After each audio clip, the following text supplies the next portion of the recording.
And there we are. Fantastic. Welcome back, everybody, to another session of the Red campaign to be named. Where I'm not going to spend any more time faffing about. We still haven't gotten the YouTube up, but it is getting there. So we will tell you once it's up on the YouTubes. Until then, we will go straight into the recap of last week's session, starting with Marisol. Yeah, so last time we followed the cart of the slaves. We decided they were not supposed to be slaves, so we did something about that. It was an interesting fight where we, for once, had some luck, and the sorceress or whatever she was did not manage to make me attack my friends. I was pretty happy with that. And we got the slaves back to the inn, and they are now villagers, and we're all happy, and we went to bed. Ed? Yeah. That's about all I can remember. Zara?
We ended up following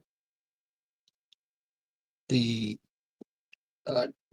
trailers head into their camp. I had someone threw down a hobgoblin on top of me as I was sneaking along the wall. Then an ogre decided to come charging at me. He didn't last too long. I think 3 swipes, 90. I don't remember.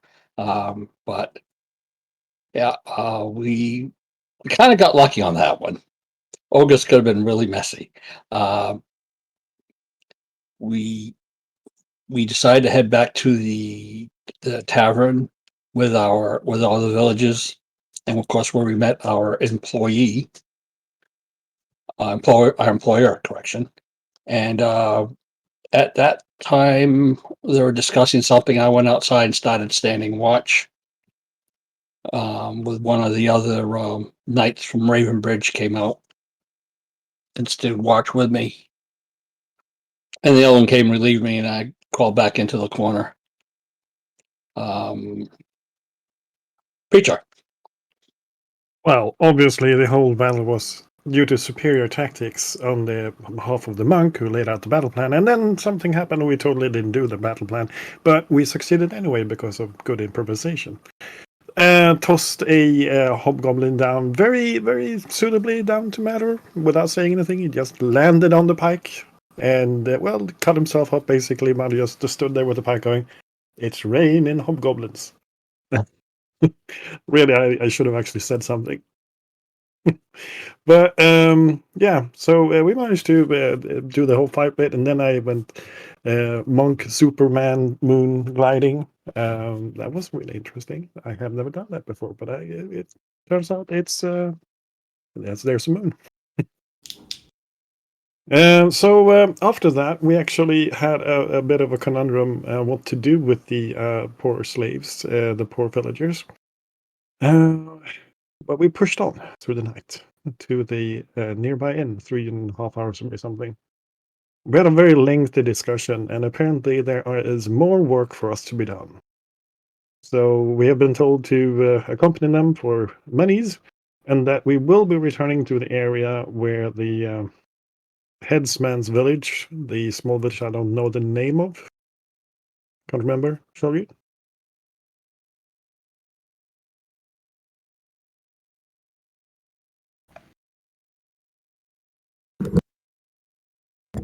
It's both muted and distracted. Sorry, what were you asking? And would you mind running that by me again? The village, the village that we had the fight in, that we had the headman where our blessed one was.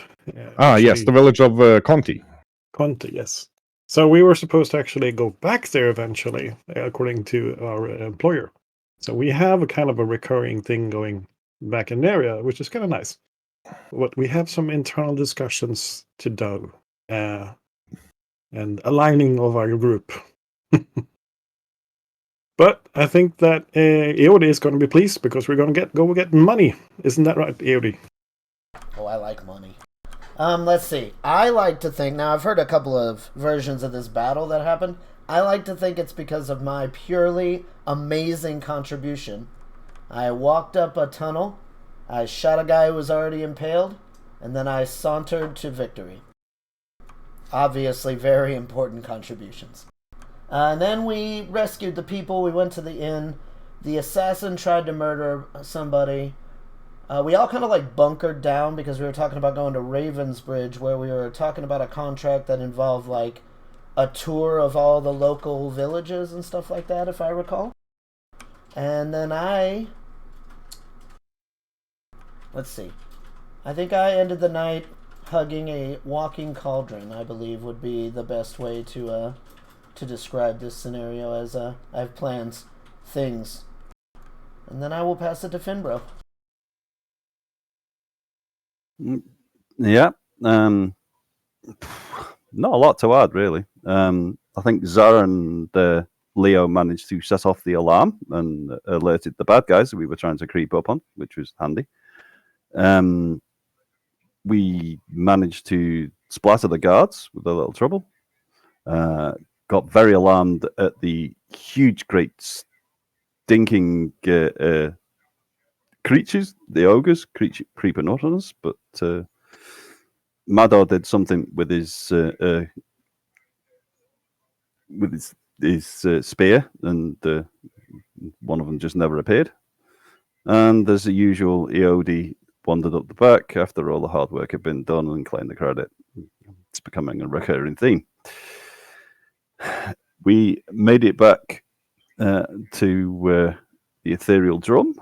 Leo had a nice little chat with the Knights of Ravensbridge and Herr Bureau, and we managed to persuade them that Albertine was in quite a bit of danger.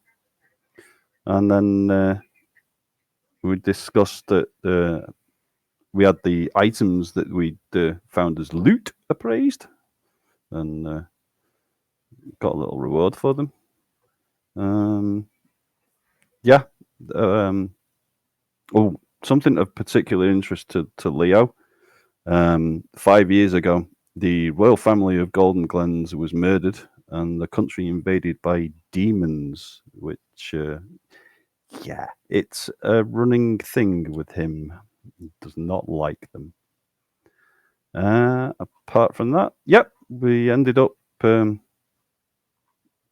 taking shifts on guard and just watching through tonight to make sure that Albertine was safe. I think Kaz is the only one that hasn't had a go, so I'll pass over to Cal. Yeah. So when we initiated the fight, we tried to sneak up. The only ones who actually managed to sneak up were Preacher and Cal, who took out their opponents with one swing, you could say, or one push. Cal tried to imitate our monk by putting on an impressive display, but instead of a leap, she slid down the walls there. We're like a circus troupe at that point. Yeah, we were really lucky in this fight. Or maybe it wasn't luck, but actually abilities. We will know in the future in the next fight. And that will probably not wait for long. As, yeah, it seems like all the powers are evil are after Albertine. So we're pretty sure to encounter them again. And this is a beautiful picture of Preacher. Yes. Nothing more to add. We're probably going to Ravensbridge now to get our money, get repairs done, and then we'll tour the villages. At least that is the plan we had when we went to sleep. Shago. There we are. Okay, so you have had yourselves a nice rest at the ethereal drum.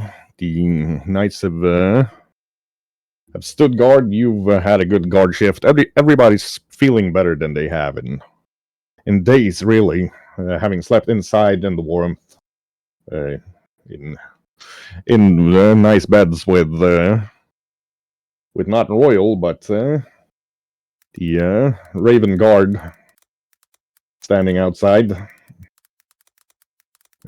So about 7 in the morning, when hustle and bustle in the inn starts to wake people up. A lot of the people who were traveling and already sleeping when you arrived are up getting breakfast. Seems a caravan has arrived. And the one-armed, one-legged dwarf comes up to whoever is on guard currently. Yes, we've gotten the private dining room ready for you, so you can have breakfast before you leave. Thank you. Appreciate it. That is very good of you. Thank you. Your half-elven friend has already eaten. I believe he's standing guard outside. He left moments ago. Sounds like him. I Yeah. start to roll up my bedrolls. Adamir will come in from the front door, transforming back into his Kitsune form.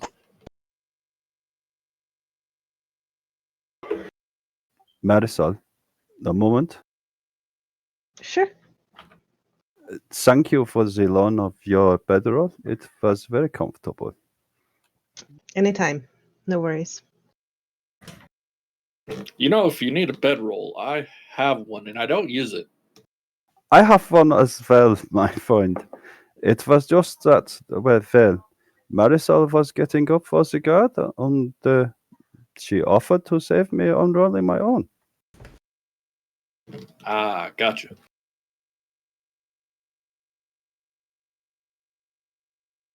Preacher steps over to Eodi. Do you want me to tuck that away into this? I hold up the bag of holding and pointing to your cauldron. Yodi's leaning over the cauldron and he's like stirring it around, just kind of looking around the room.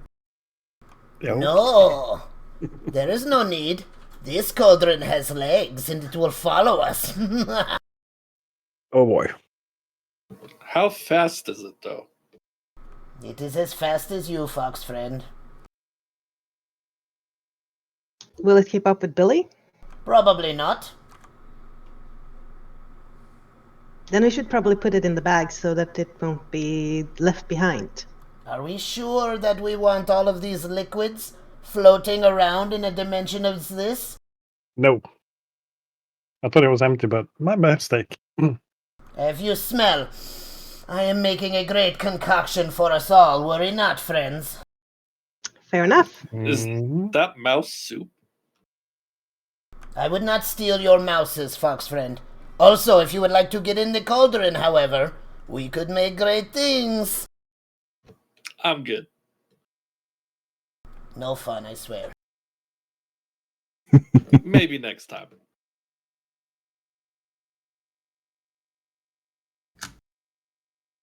So you're served fresh-made bread rolls with fresh butter. What seems to be the grits left over from making ham or bacon or whatever, and some sort of potato that has been fried, then mashed and made into cakes, and then fried again. Twice fried potatoes? Yeah, these are my favorite. I am not so sure about these gritty things, so is that meat in there? I will eat it anyway. And it doesn't take it's long good. before they come in with some eggs as well. The dwarf grins at you and like, ah, yes. Grits, eggs, and beer. The entire food pyramid. All you need for a long day's travel. If you say so, Master Dwarf. I always trust the dwarf when he says that I have a full balance of my food. The bread is excellent as well. I'm not entirely certain why Artsura added so many vegetables for you, but you don't have to eat them. And he kind of gives a side eye at the pieces of fried potato floating in bacon fat, which is obviously his idea of too much vegetables, before leaving the room.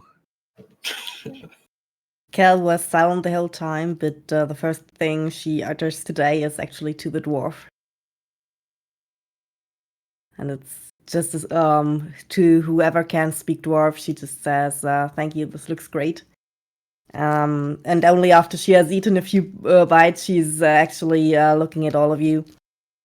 So, finishing the first job and taking the money? Taking the money, certainly, but I feel we should let things just take us where they will for the moment.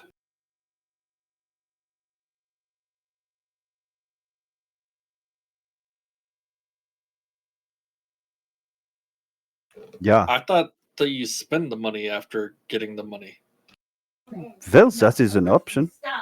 I was thinking that if we are going to continue getting jobs through her bureau, perhaps we should look for horses. Pointing at her shield, spending it on that.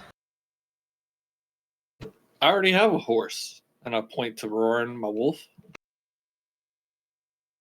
And I have Billy. That doesn't mean we shouldn't look for faster ways of travel for the others.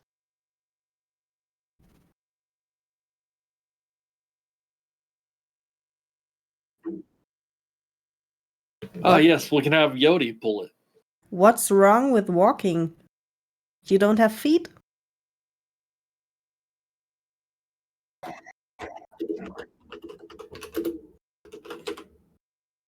Wouldn't object to having some other animals carry stuff.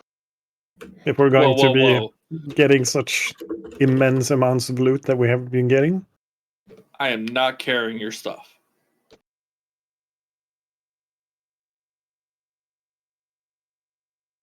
Yodi could fashion you a nice harness if you would like to pull, though. No, you got this, and we can fashion one for your walking cauldron to help. I'll be eating this fox before long.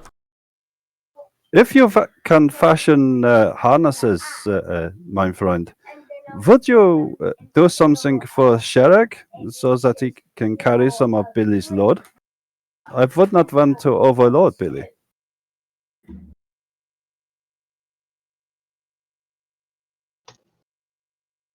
As long as I don't ride him, he's perfectly fine as is right now.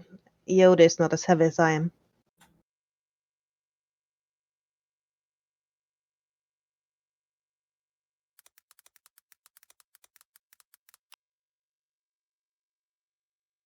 I missed whatever that was because I was yelling at children. I just said that as long as Yoda is the one riding Billy, he can carry a lot more. I don't know Absolutely about true. that. That kobold has an ego the size of a house. I Iodi think could it might be summon already. this fox. Iodi could summon a floating disc that could carry many treasures for us. Let's keep that for a last resort, shall we? I was asking if you could fashion a harness for Sharak, so that he could carry some of the load. Given some time, Iodi, and a bit of preparation, Iodi could probably fashion this. That would be most welcome. I could do a lot with the skin of the fox, though, huh? It could be a very pretty harness. I think we can find something a bit more decorative than our fox friend, Iodi, but thank you for the offer. He has a heart of gold somewhere. Possibly in his pouch, but... I think the vulture may have it. Sorry, I was talking to Edemir. Nah. My heart's already in the forest. Iodi's heart. Oh, never mind. Oh, Yodi's heart. Well, If Iodi's heart was made of gold, it would be in a pile with the rest of his treasure. and was what I said wrong? Maybe. It is hard to understand you sometimes. Again, I speak perfectly plain common. What is wrong with you? Any number of things, honestly. I've been standing over a cauldron all night. Ah, I think he may have inhaled too many fumes of whatever his concoction is. You're going to love it. Right. You have yourself a good meal. And then the male Raven Guard Knight comes in, nods at you all. We will be leaving in half a bell. Understood. We'll be ready.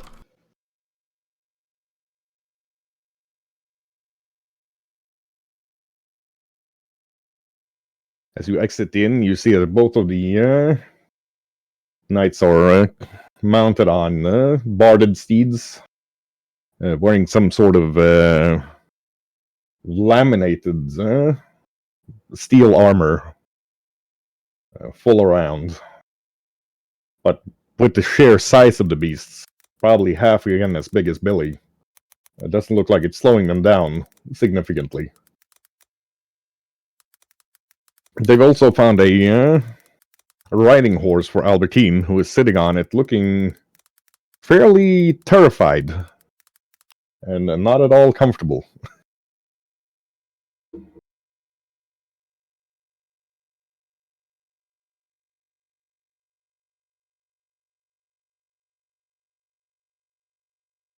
yeah. She I looks saw over at Marisol and like, how can you stand being so high up from the ground? Afraid I'll fall and break my neck before we reach Ravensbridge. You won't. Just stay in the saddle. These beasts are well trained. The horses shy away a bit as Iodi and the cauldron come out, but it bows two of its legs, giving them a short bow without sloshing any of the liquid in the cauldron, and the horses seem to calm down.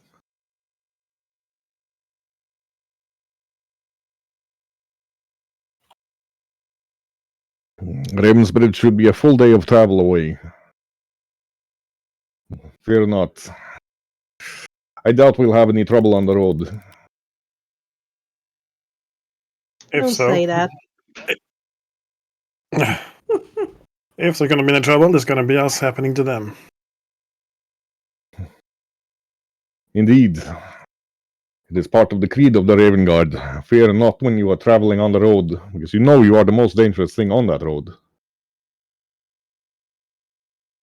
Marisol helps Iodi up in the saddle of Billy. They both now have their helmets hanging or fastened to the little map on the front of the saddle horn. That's what they're called. And they're wearing large hats, incidentally with feathers in them. Raven feather in each, cradling their crossbows. Okay, those hats are fancy. Their lower faces from the nose down are still covered by the masks they wear. It might be fancy. Might be fancy.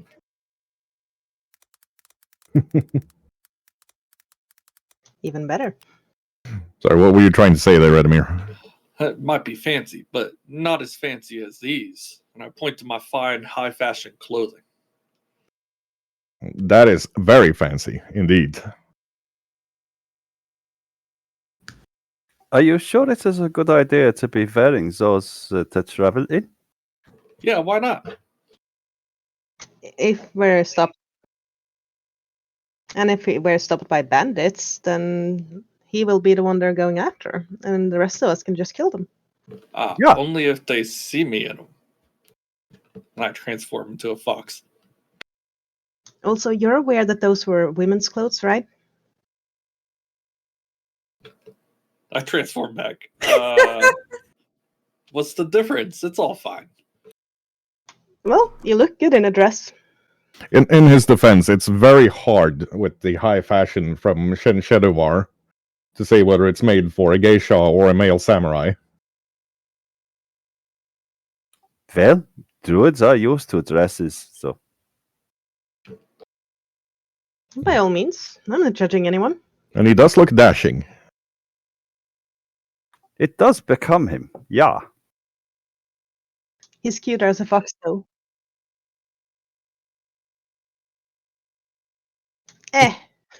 I did have to cut a little hole for my three tails to come out, though. Chatting or walking? Well, Both.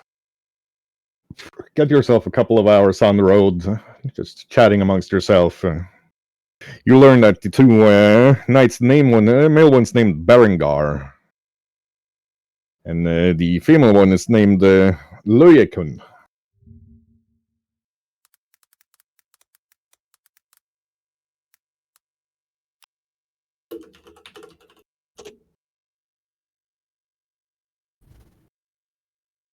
Yeah, Cal is not talking very much the whole time.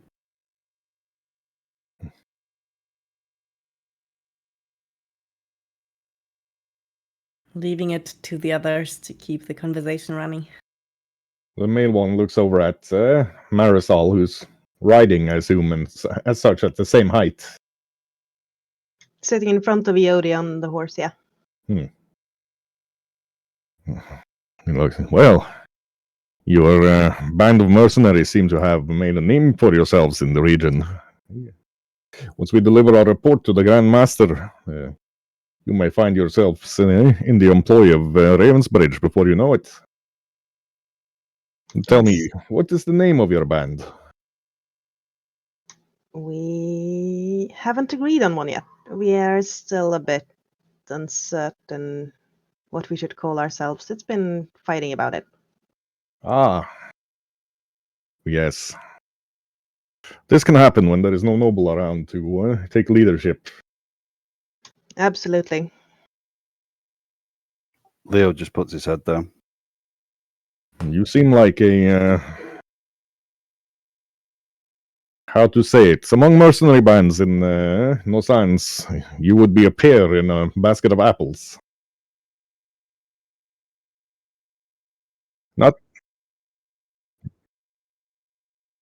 Not as the other mercenary bands are not competent, but They are mostly made up of, how do you say, humans, with the occasional elf or dwarf thrown in. You are a bit of a more exotic band. Yeah, well, that happens when you travel, I guess.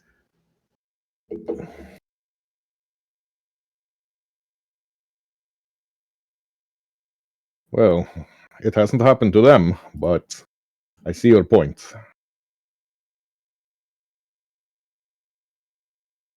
Besides, everyone here is competent. That's the most important thing, no matter what they look like. How can we make a name without a name? Cal looks confused. That's why we need to make one. I mean, Well- what are they calling us now? Are they calling? I mean, The weird ones, I guess. she points at preacher Mador and herself. I mean, maybe some know our name. Well, after your rescue of the villagers of Conti, you have been spoken of by people going to the latrine in the night as the heroes of Conti. Although it seems ill-fitting, as the fight itself was not in Conti. Usually, you're named after the place where the great victory is won. The heroes of the canyon doesn't have quite the same ring to it, I feel, but it would be up to you.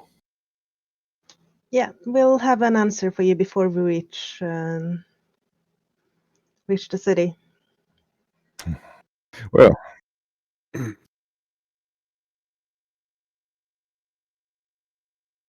And the heroes of, that sounds so uninteresting. Can't we make something more cool?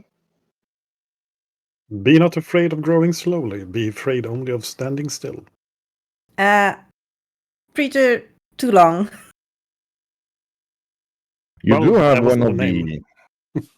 you do have one of the dusty ones traveling with you, and he gets an elbow in the side from the female knight.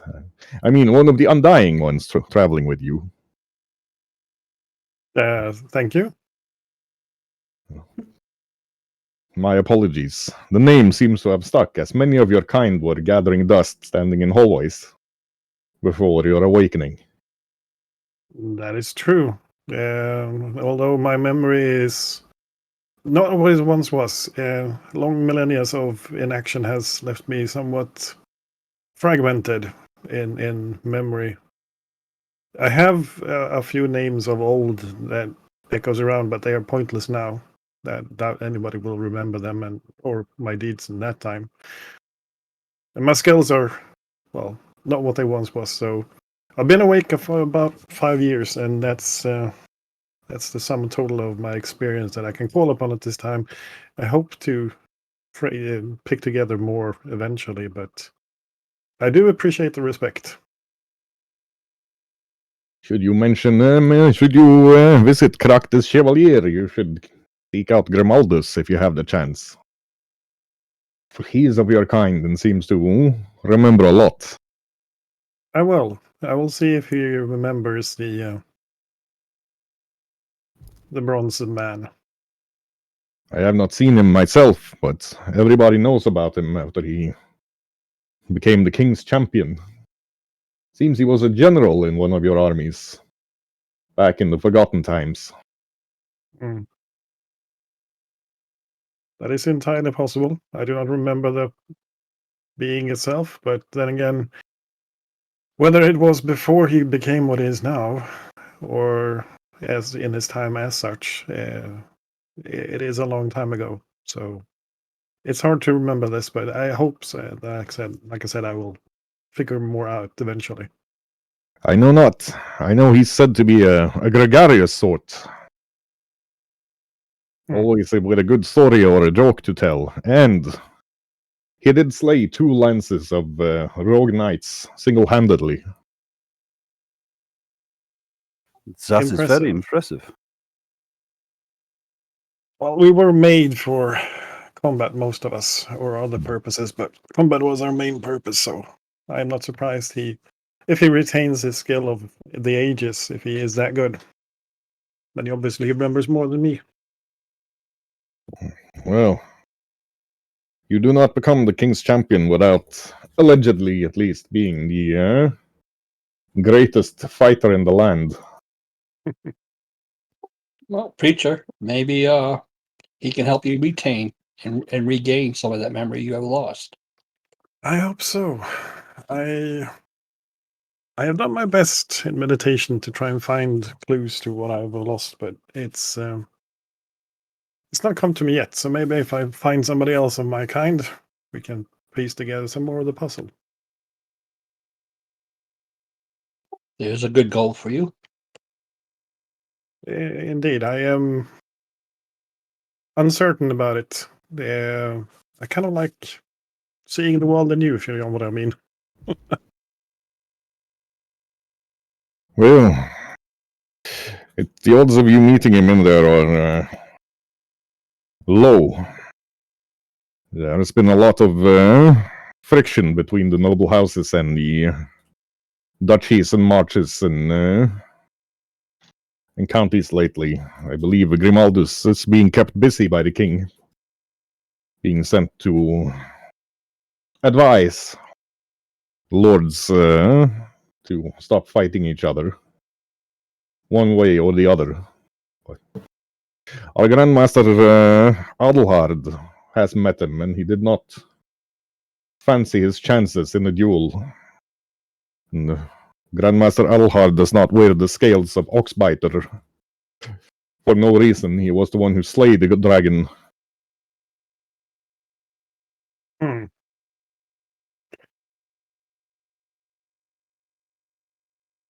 Well, I can only hope that I get a chance to see him and talk to him, but I'll take whatever comes. Moving up, you're getting much closer to Ravensbridge. You can see it now as a huge edifice on the horizon. And the land around is starting to turn.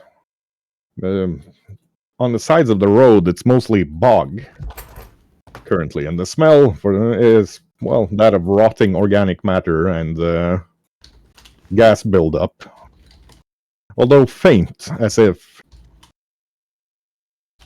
just a whiff on the wind, even when you see bubbles breaching the bog, surfaces of the bogs on your right and left.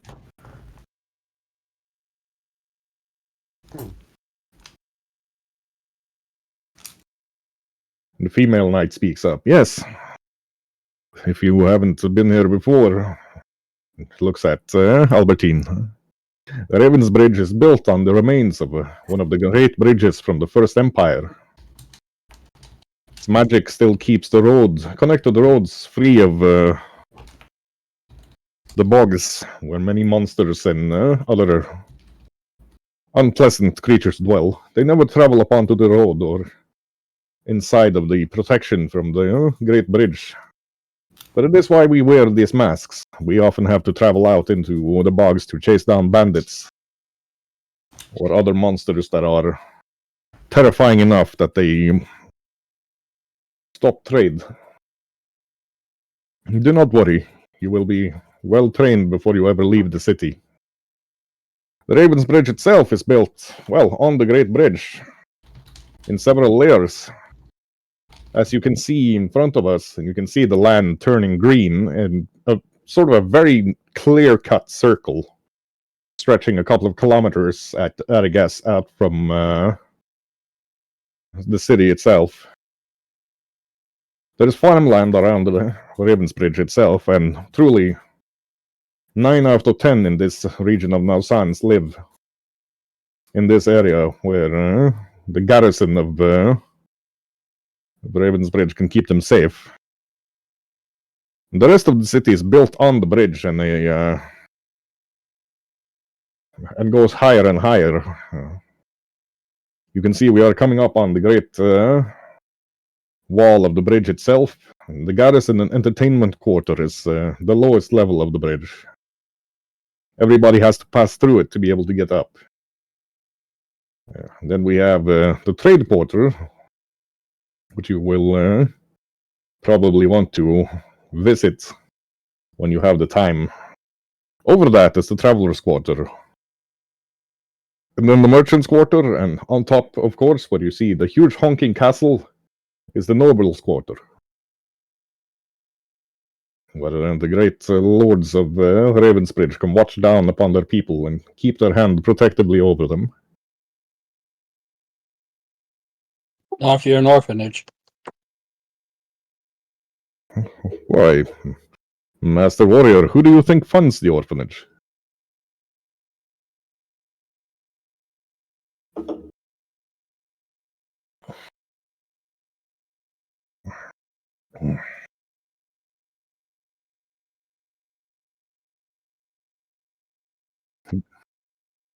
Indeed.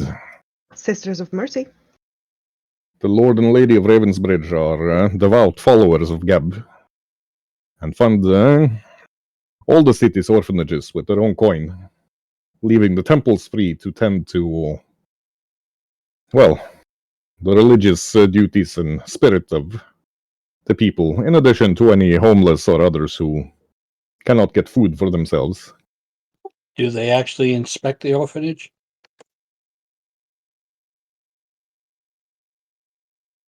I believe it is every 2 years, but I cannot say. I've never been on an orphanage inspection myself. It is the city guard who does this on behalf of the lords and ladies. Well, the charity does them credit. It is good to look after the young who have no one else. Absolutely. Coming up on the walls, you can see ballistae, or it looks like a sort of ballistae, but instead of one large bolt, they've got several smaller, much larger than a crossbow bolt still, but smaller bolts cradled around some sort of contraption loaded. And there are several city guard in chainmail with crossbows walking the walls. And of course a patrol, the city guard dressed in chain, carrying maces with shields on their back, standing at the gate up into the city. They do nothing but nod politely to you as you are traveling with knights. Callus looking at the others. I'll check the guild if someone left something for the knight shields.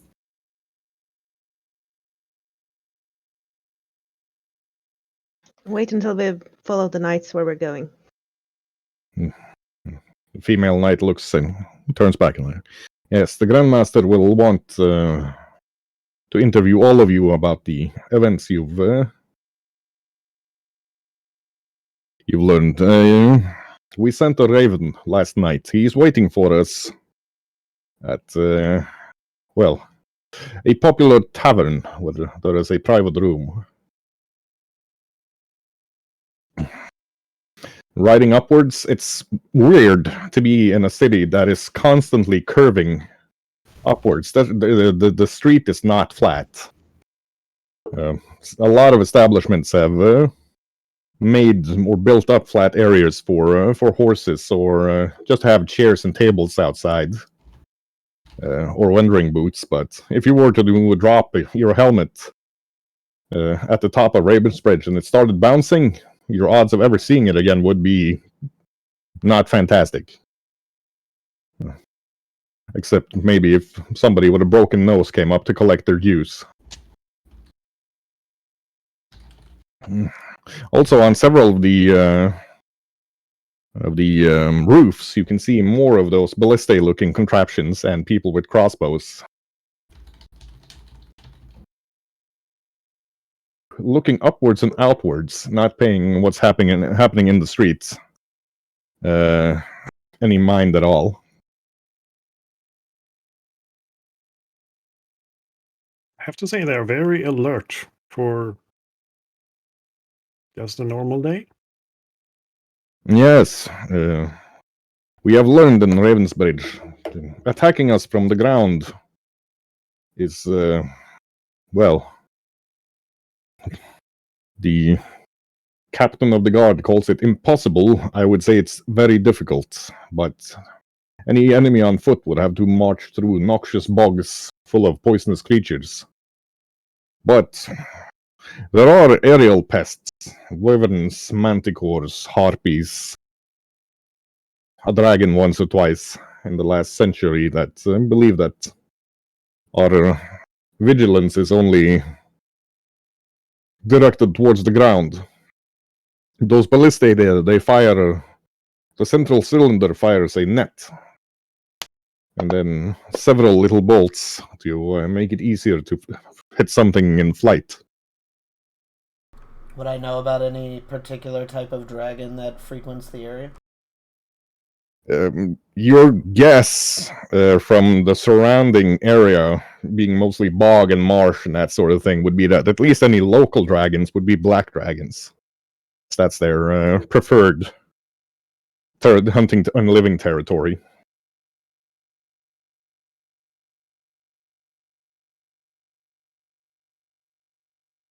Well, that is the safety, sir. The safety.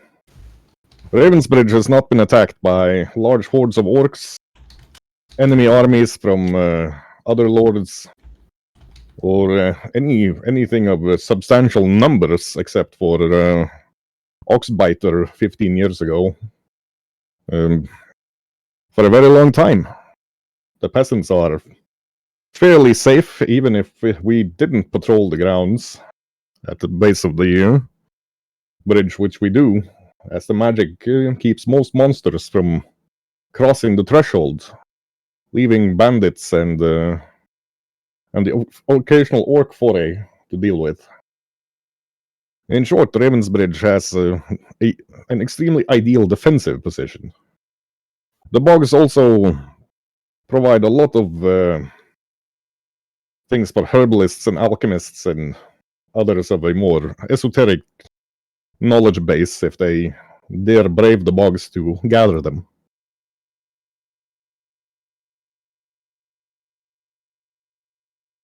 This is why Ravensbridge is the only large city left in the area, as the others have, over the last centuries, one by one fallen to surprise attacks by orcs. Whenever they get to us, they are too few in number, too sickly from poison and disease, and too exhausted from traveling the bog to be any significant threat.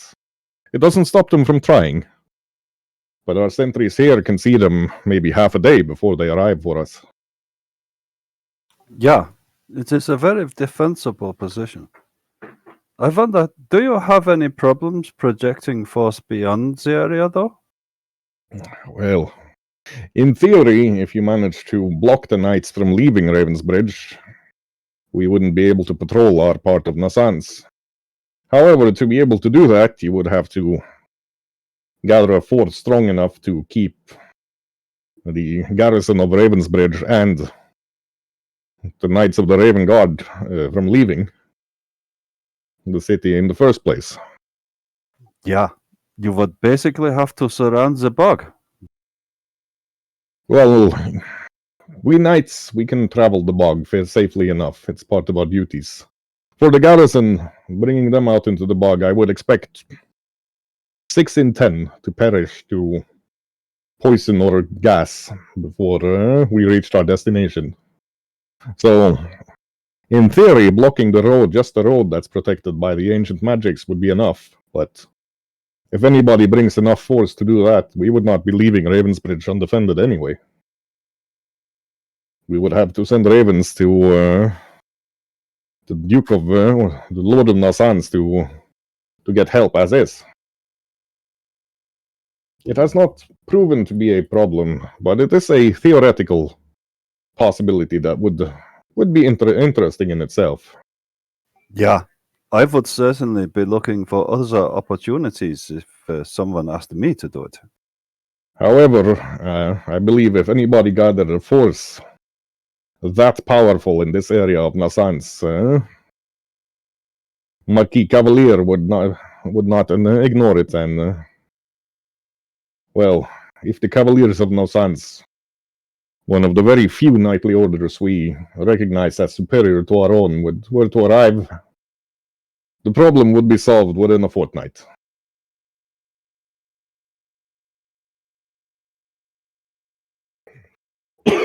And most of that time would be spent waiting for the Cavaliers to come and crush anything encircling us.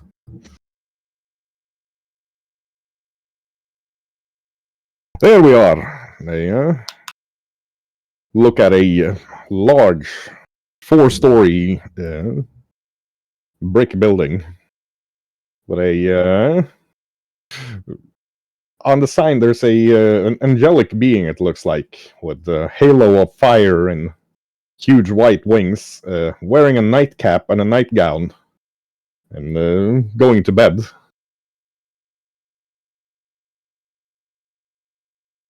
The Solar's Rest. The perfect place for us to go. If you say so. Looks nice.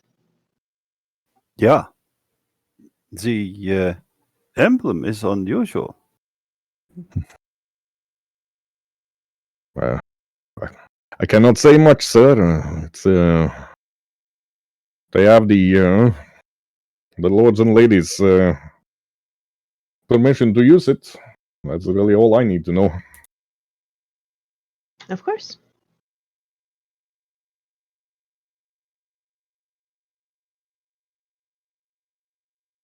Entering the inn, you smell, well, mostly clean air. Seems like they have some sort of enchantment inside to keep the air smelling fresh and nice. Although you can pick up fresh baked pastries and meat being grilled, but nothing from the ovens or the oil lamps hanging on the walls inside. No, that sense is most welcome. The innkeeper, actually not the innkeeper, but a small creature about 2.5 feet in height, and with long, bright purple hair and a bright gown, also of purple, but with inlays of white, comes flying over. Like, "Hi, I'm Hale." Hello. Delighted to meet you, Hale. Please follow me to your meeting room. Thank you. And she flutters over on little fairy wings to open a door for you into a comfortable room with 2 large bear rugs covering the floor. Thank you, Hale. This looks most comfortable. Please make yourself comfortable. These are my sisters, Sleet. And she points to another fairy, dressed the same but in teal colors. And Precipitation. To another one dressed in pink. So if you need anything, just call one of us. And we'll come flying. But there's wine and beer and dwarven brandy and different foods and food toppings and meat pies. And then one of the other fairies flies up and kind of tugs at her and like, "Shh, they don't need to know everything. Don't tell them about the blueberry tarts." And then, "Okay, enjoy." And they fly off. Did they say blueberry tarts? I definitely They didn't did. hear anything about blueberry tarts. Oh, my God. Mine favorite.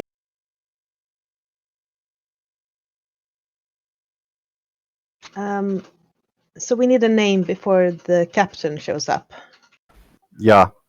It should be something that encompasses all of us.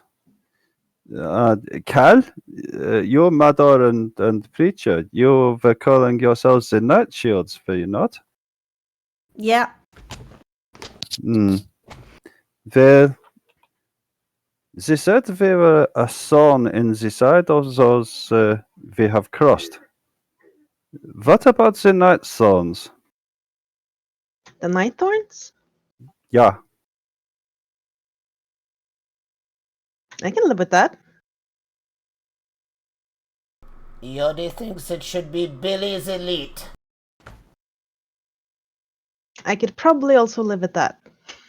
And People know the Night Shields killed the Orc Chief. Night Shield and Night Thorn is close. She nods. yeah.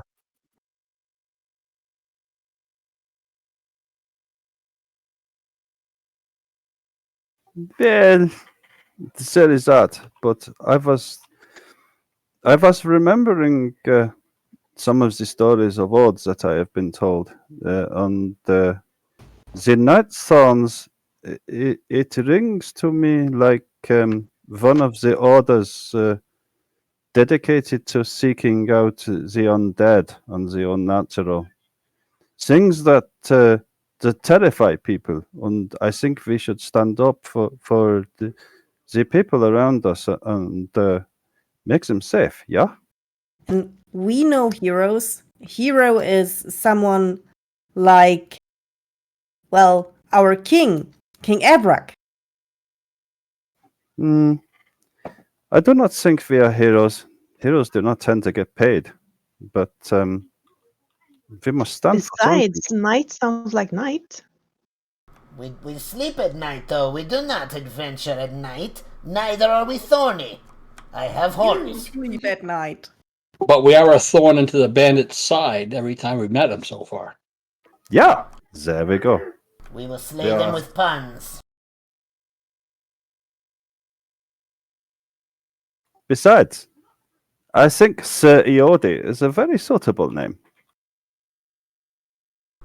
Sir Eodi.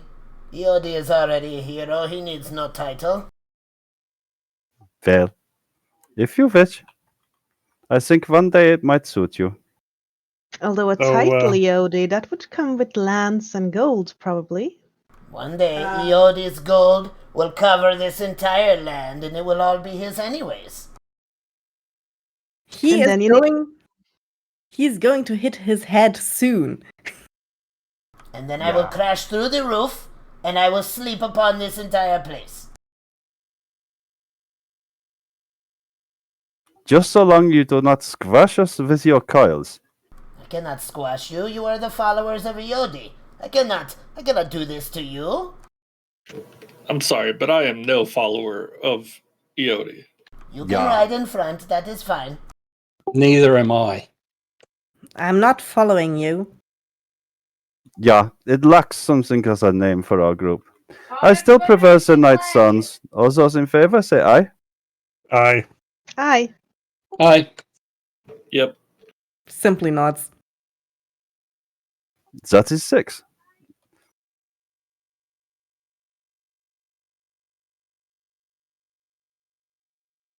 do like being something that stops and slows down things that goes bump in the night.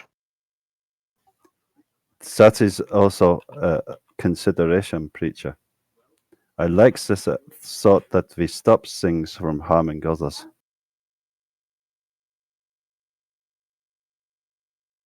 Perhaps people will hire us to do that, yeah?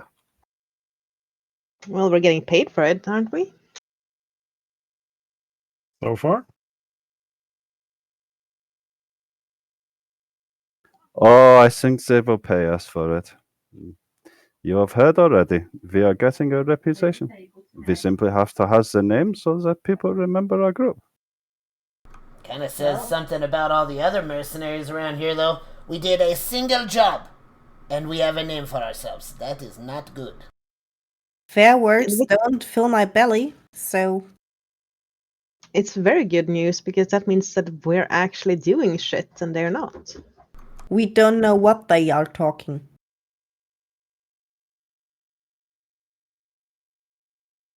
Or a lot of dead mercenaries.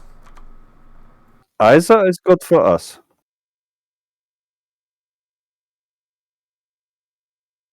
So, the Night Sons it is then.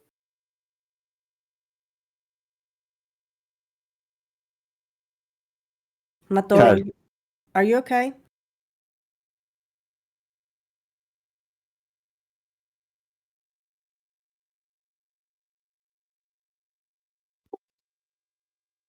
Who said what? I didn't catch that. Cal asked Madora if he's okay. And Shogo is mutant. I'm fine. Son of a biscuit.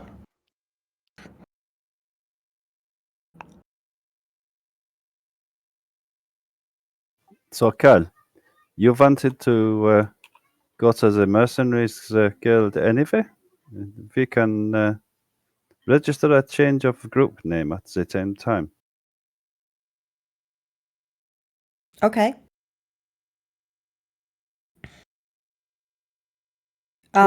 Wait for the captain. We can't leave now. So she looks around.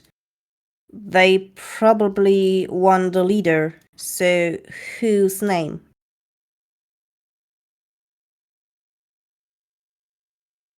Does anyone else want to step forward? Marisol look at Leopold and goes like, "Yeah, you." Obviously, I am the one with the highest fashion here. Well, my name's at the guild at the moment for the Night Shields. I am content to leave it like that.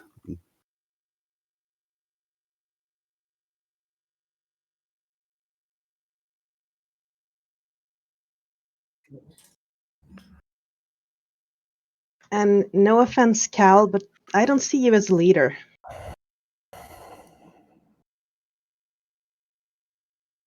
She gives her a little glare, but does not really say anything against it.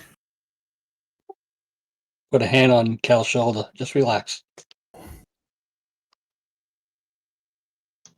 Quite frankly, I think it's between me and Leo. I don't Do not- mind listening to Leo. I, for one, have not had enough experience in this life yet to take any kind of leadership. So I will defer to whomever the group chooses. Still glaring at Marisol, she's pointing at Leo. In my clutch, they would fight to the death, and the winner would eat the smaller one. That would be the leader. I have faith in you, horse rider. You will handle this. I will not fight Leo and eat him if I win.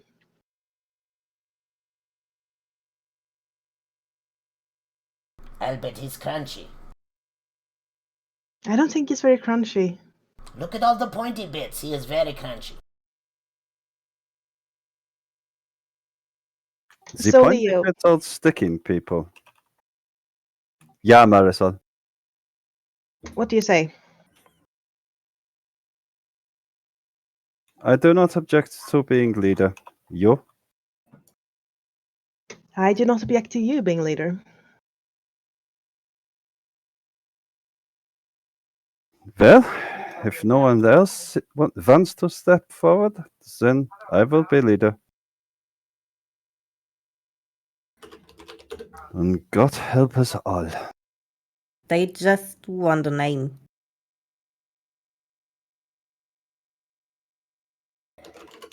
Or in the bag of holding.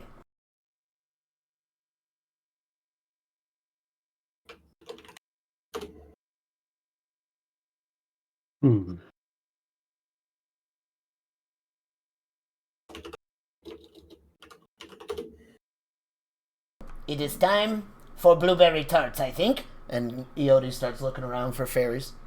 I imagine fairies are also crunchy. Fairies are not for eating, but the blueberry pies are. They're over here. Delicious.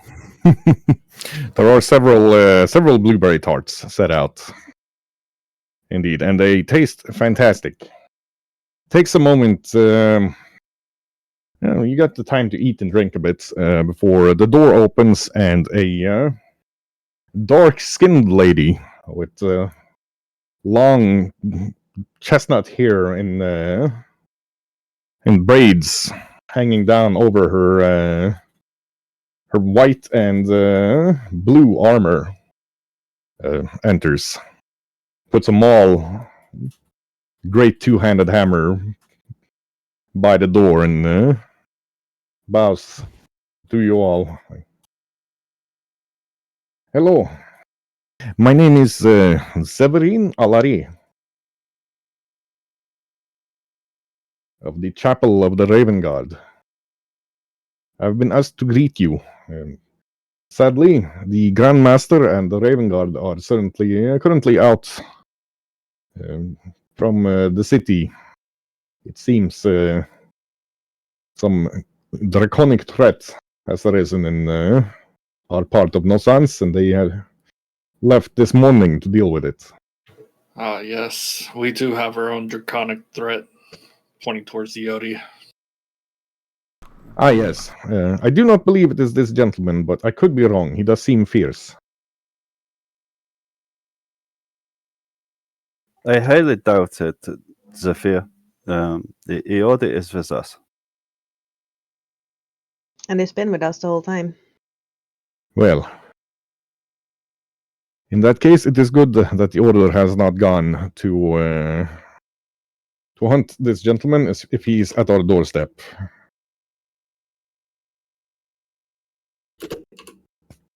Yodi has not eaten anything lawful in many, many years.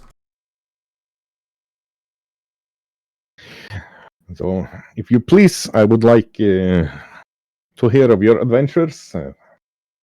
Was told that you have had an encounter with the Ashen Coven, and she looks at Albertine. And I believe you are bringing us a new champion for the Forces of Light as well.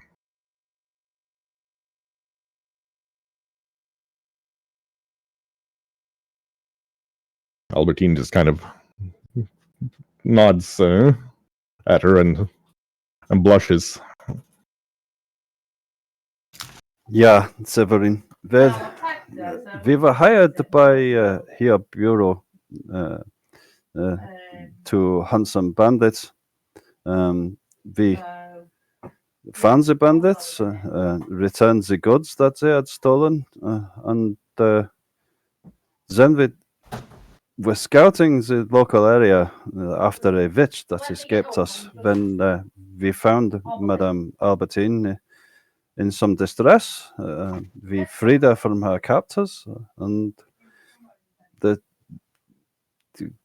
she urged us to go to her village and free her fellow villagers, which we did. And then we chased the villagers that had been taken as slaves to a canyon. We killed the various forces that were holding them. We were going to return the villagers to the county, but we were asked to come here instead. And so we escorted Madame Albertine along with the Knights of your order. And he's mentioning all of these things. I put out the weapons and insignia and the documents for her perusal, so she sees the heraldry and the range of creatures we fought, as well as the headsman's letter vouching for the heads. This is interesting indeed. Yeah. These are some of the items we took from those that opposed us. Ogres, some hobgoblins, orcs, humans. Most of them, they seem to be common bandits. I think there was a dwarf or two as well. Yes, dwarf. As These well orcs. as a orc necromancer, it seems. These orcs, would you describe them to me? Yeah. How were they dressed? What kind of tribal markings did they have? Tattoos, face paint, any untraditional weapons? Well, we had some of their weapons with them. I think there was a great club, petrified, with I think it was a human bane rune on it. we collected some ghoul hide off some. Shivers at the mention of the ghoul hide armor. I believe, although I am not sure of these things, that they were death cultists. Yeah. Skull face paints. Okay. That narrows it down. None of this news is good, but it's good that you killed them. I would like, on behalf of the Grand Master, to offer you guest quarters in our holdings in Ravensbridge for at least the next 3 days until he's estimated to be coming back. That is most agreeable.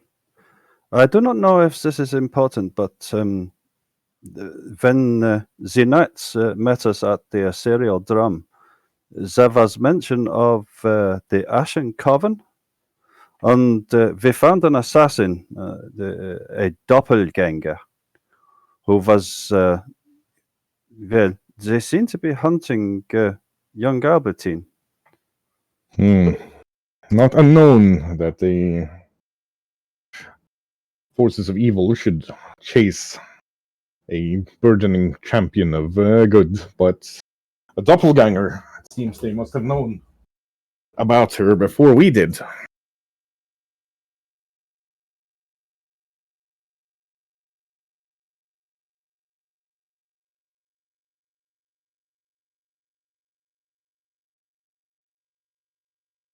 Yeah. And hobgoblins were dressed in colorful robes with these long swords here. She looks at them and like, yes.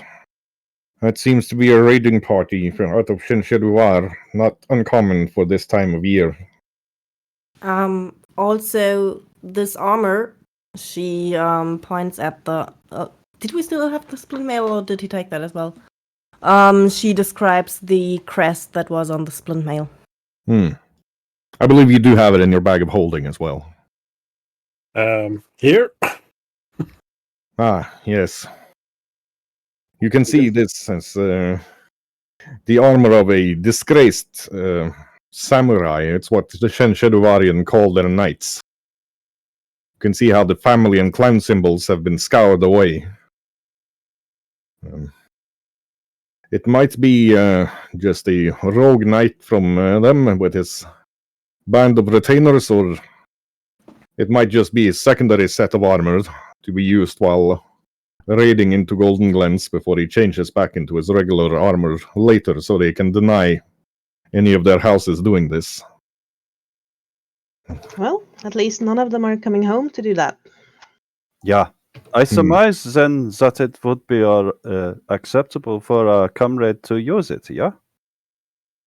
Yes, it might cause some confusion currently. There's a trade caravan from Shenshedouar in Ravensbridge, guarded by some of their samurai. I don't think they would start any trouble over that armor, but I cannot guarantee you that they would not. However, for the purposes of Golden Glens, you are more than welcome to wear it, and we will, of course, defend your right to wear it should any of the trade delegation. This True, this difficult. glaive was taken off one of the leaders. What about these fine vestments here? I Yeah, point to the high fashion I'm wearing. I would not expect to see those clothing, that type of clothing, outside of diplomats or minor nobles of Shenshedouar visiting. Tell me, where did you get this? One of the people that we killed had it. Where did you kill this individual? Some unnamed canyon. Slaver. We exited the slavers' wagon when we were attacking to free them. And, well, she tried to mind control me. I did not like that. She was also using this glaive. That is not good. This is the fashion, and that glaive would be one of the items of office of a minor noble in Shenshedouar. And the fact that she would be in a slaving raid at all and not surrounded by several of their samurai. Highly unlikely unless she was doing it without the blessings of her house. Tell me, did you find anything else of interest on her?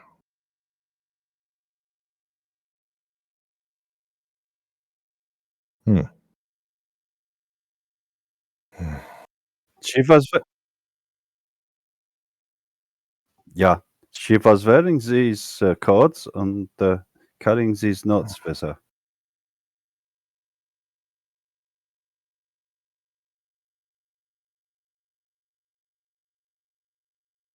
She makes the sign of Coronas, fingers in a circle with 3 fingers passing through to show the 3 arrows of Corona's holy symbol. Oh, these cords are of the Ashen Coven. I recognize them. May I see the notes? By all means, Zara. She prays to Coronas for clarity and for a short while, and then you can see the golden glyphs, small golden glyphs, kind of float from the notes and up to her eyes. Oh, this is not good. Not good for the people of Nosans. And there are several of these slaver convoys, not just in our area, but in the entire northeastern of Nosans, to gather slaves to the Ashen One for a great sacrifice. Although The Ashen One? these people were specifically tasked to find the champion of light that was about to appear. I do not know of this Ashen one, but this cannot be allowed to happen.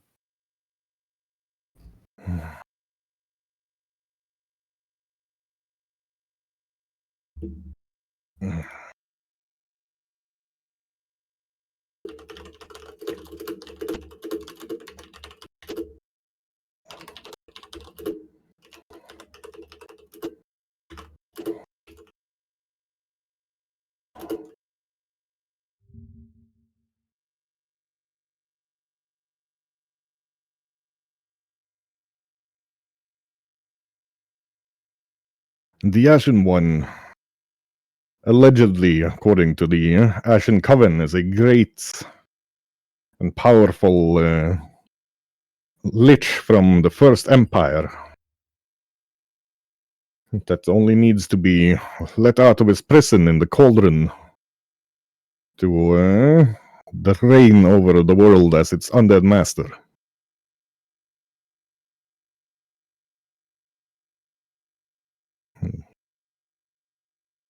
She looks at Zara like, oh, interesting that you would know that name. It is a confirmed agent of the Ashen One, a halfling. But we do not believe it to be the Ashen One itself.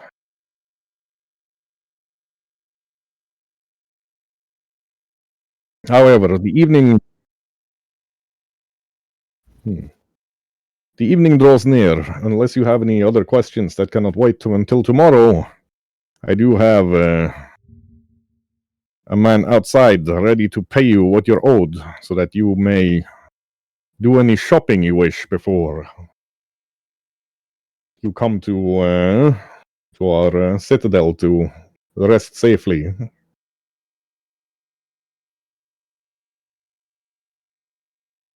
No? She Pretty much. opens the door, and it was Sergeant Mignard, a tall, well, must be a man from the name. Impossible to say with the armor, wearing full plate with the face shield of the helmet down. Walks in and places 8 pouches on the table.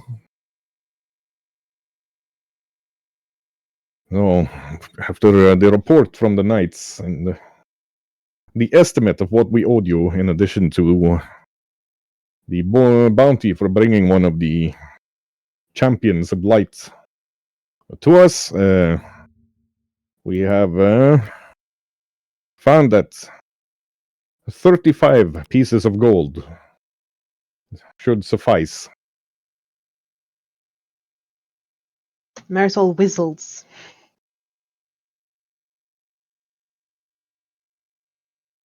That seems like ample compensation. Thank you. And Leo starts passing the bags out.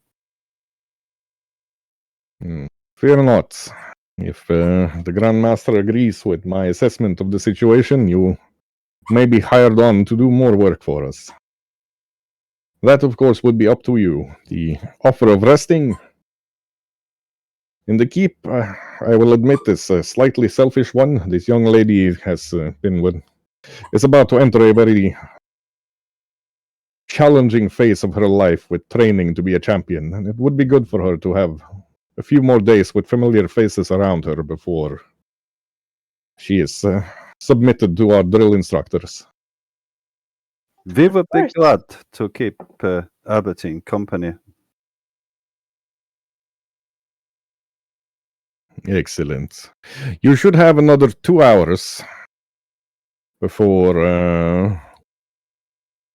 the shops close, giving you ample time to do any shopping you wish to do.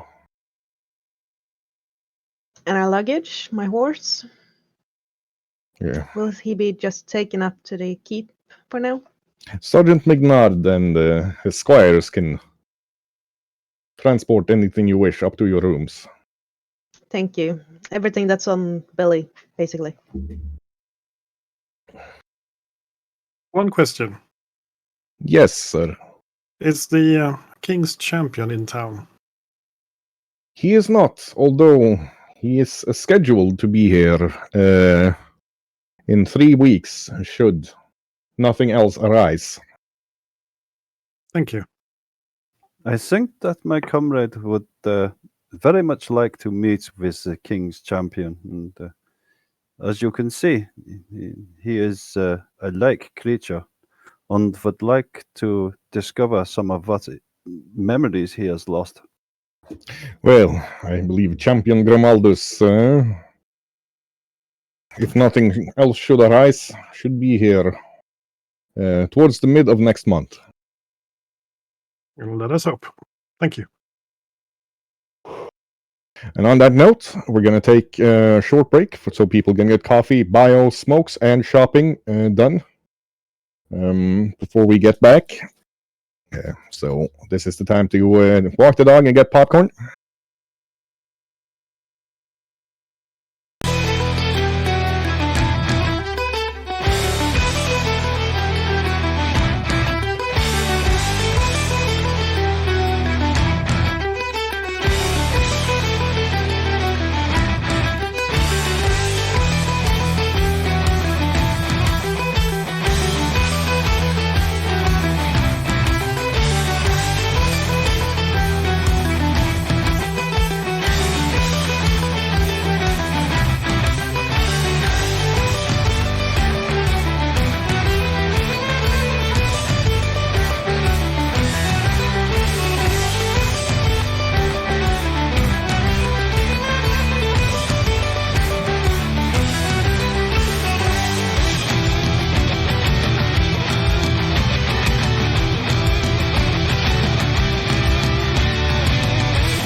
can gain access to a new spell of your tradition from someone who knows that spell, or from writing like a spell book or scroll. You can find other spell books. Or I can get a scroll. Because it says specifically writing like a spell book or scroll.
into your prison cell. Hey baby, can you tell I'm not a criminal? Your choice is seminal. I want you to stay true to what's right for you. No matter who or know what will others say. Just find your way and try to stay true.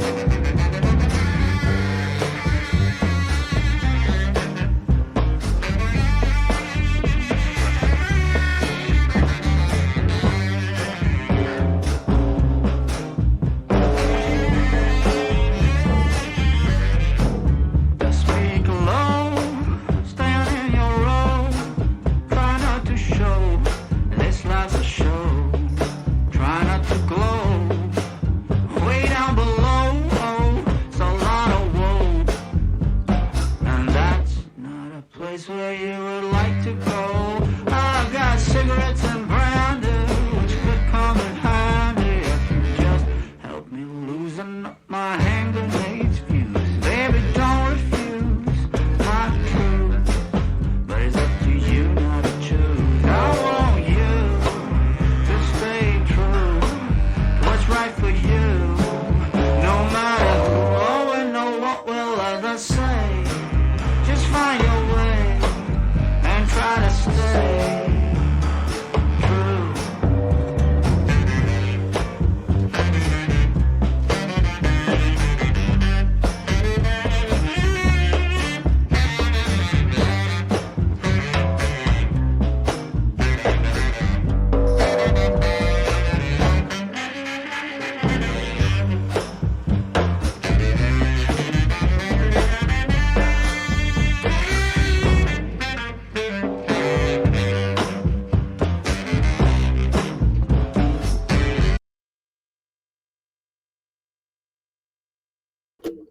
Right, we're going back live in a moment, so people don't have to wait too long.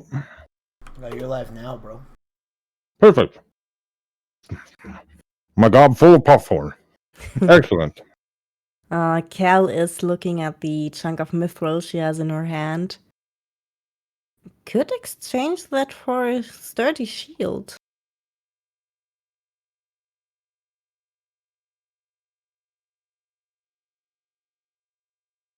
Yep, she is. The chunk of metal is about the size of your fist.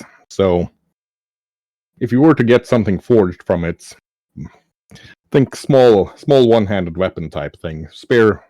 Spearhead, lance head, dagger, maybe a gauntlet for somebody with small hands.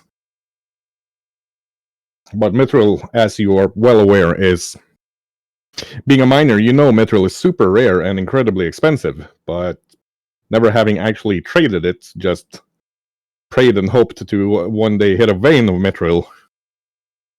You don't know much about what it should be worth. You do know that dwarven clans who have hit mithril have often been able to propel themselves into dwarven nobility with the riches from the find. The only thing more valuable for dwarves to find being adamantite.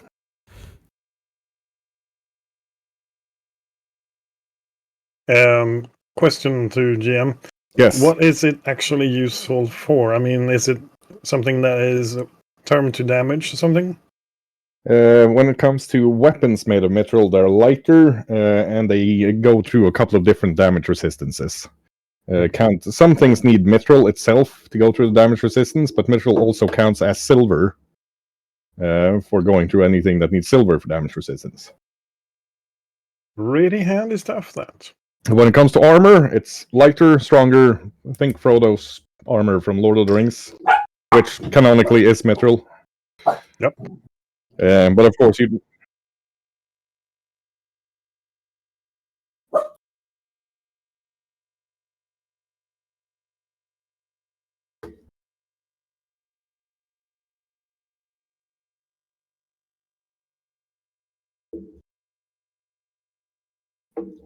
Indeed. New to second edition, and the rule that I really love, actually.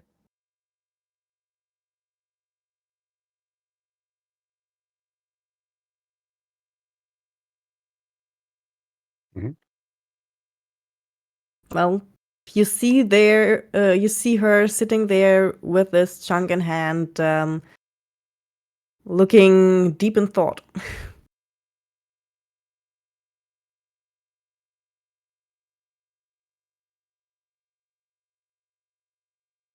Yeah, she's sitting in one of these several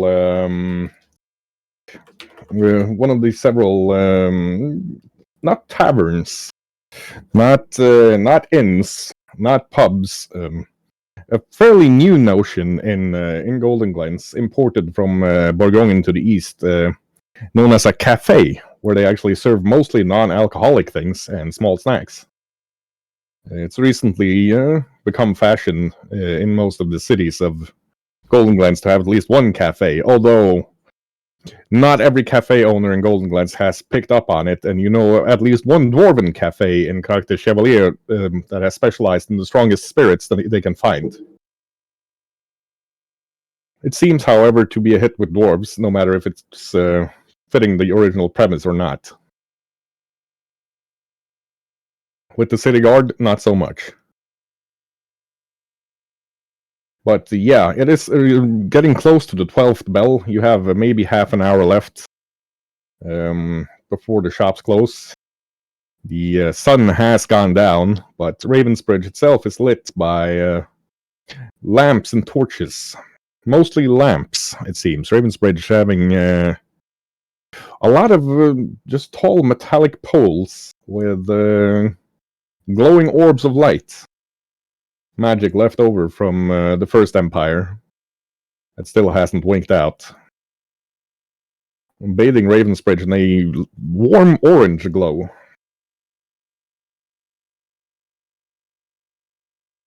I would like to visit the orphanage. You know from experience, the orphanage will be closed now, and everybody will have gone to sleep, being after it gets dark. Maybe some of the nuns are still up, but they would be in their chambers. Not a lot going on at the orphanage after nightfall. At least not stuff that the nuns are supposed to know about. Leo was going to look for a stables to try and find everyone a horse. Right. For that amount of horses to be bought, you're going to have to wait until tomorrow so that they can go out to one of the farms and actually gather the amount of horses. They only have 1 or 2 horses in the stable as a rule, and then if you want to buy more, generally you'll have to wait so they can gather them from one of the breeders. Then Leo will walk back with that information. I want a hand crossbow with bolts. And how much would it be to move the +1 rune from my dagger to my pistol? Well, the dagger would have to be destroyed. And the blacksmith's not really too certain he can do anything with such an exotic weapon as a pistol. He's willing to try, but he's not going to guarantee success as firearms. There's no firearms shop as such in Golden Glens or in Ravensbridge. You'd have to travel to the capital of Nassans to find that. Okay, then we'll just wait, and I will look for a magic shop to see if they have dubling rings. If they have the who and the what now? Dubling rings. You're going to have to spell that out for me. Ah, yes. Yeah, sorry. Thank you. Doubling rings, yeah. There is one magic shop in Ravensbridge. Saraster's Manifold Mysteries. Saraster himself being an elderly gnome. With a wife that seems to never stop shouting at him from the back rooms. It's known. I grew up in a shop. Put a coat on! You're gonna catch a cold! But yeah, he does have doubling rings. fairly common magic item, and not at all that difficult to make. Well, how much do you want for them? Well, you see, the least price.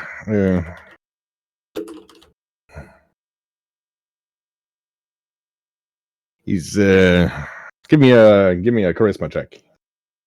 Diplomacy? If you're gonna try to haggle, if you're gonna try to wink at him, just charisma.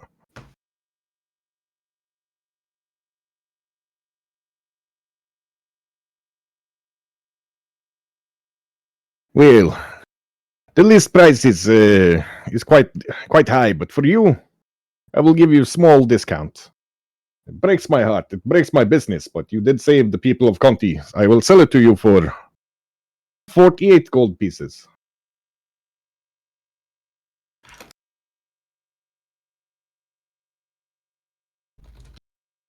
That does sound fair.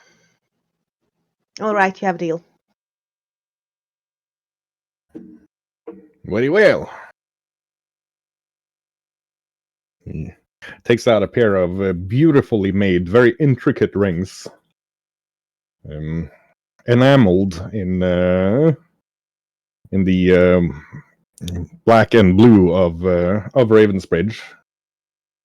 With you can see the mark of his mystery shop and the city crest of Ravensbridge, alternating in a pattern around around the rings. Thank you so much. Oh, thank you for gracing my shop with your beautiful face. Disaster! Are you out there flirting with the customers again? You better not have given her a discount. Taking the food out of my baby's mouth. Oi! He did not give me a discount, ma'am. He shouts back, our son is 160 years old. He can feed himself.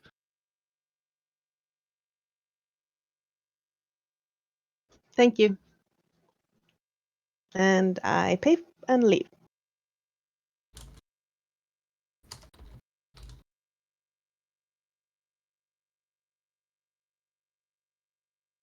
Right. So, And the hand crossbow is easy to get, right? not easy. Takes you a bit of looking around. Hand crossbow, not generally a very common item.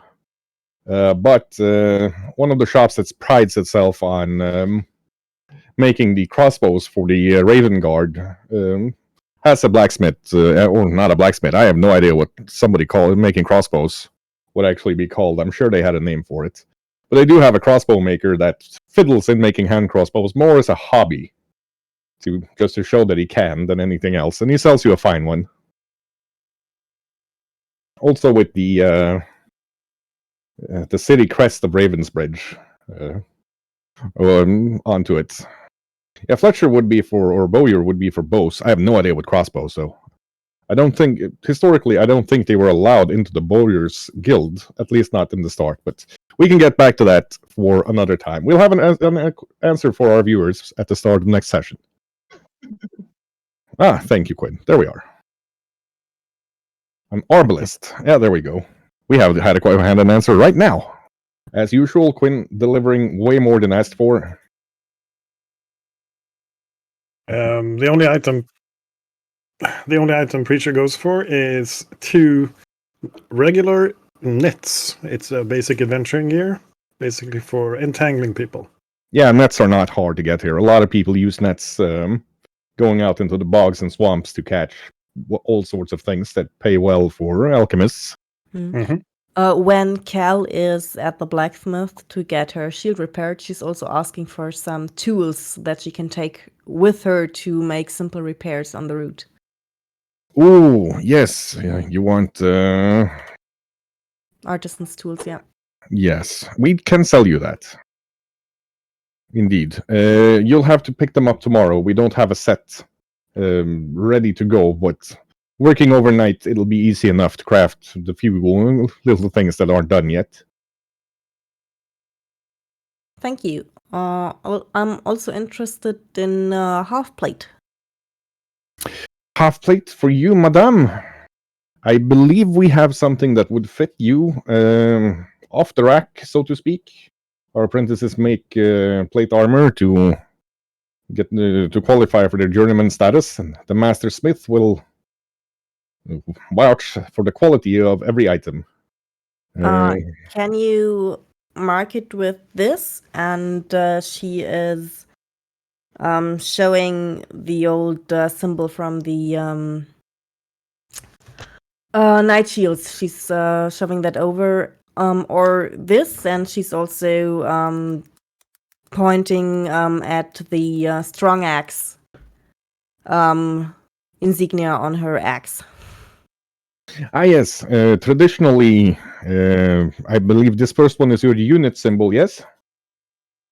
So that would go on your tabard or breastplate, and then the clan symbol would go on the smaller shield fastened to the armor to show that you are part of a clan or a noble house, fastened to your left shoulder plate.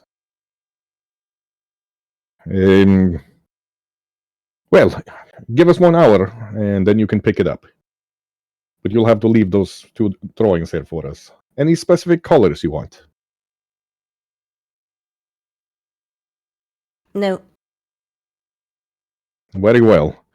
And one of the apprentices pops out from the back room and gives him like two fingers up. Like, yes, we have 2 of these in your size. One has a helmet where the faceplate is fashioned in the form of a angry badger, and the other has a faceplate where it's formed as a hawk. Which one would you like to buy? Badger. Very well. We shall have it ready for you in 1 bell.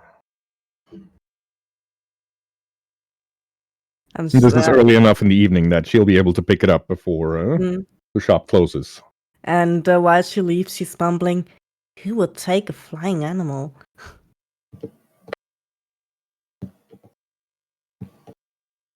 The earth is the right one. So she's and in Dwarven she adds, "Yep, definitely earth."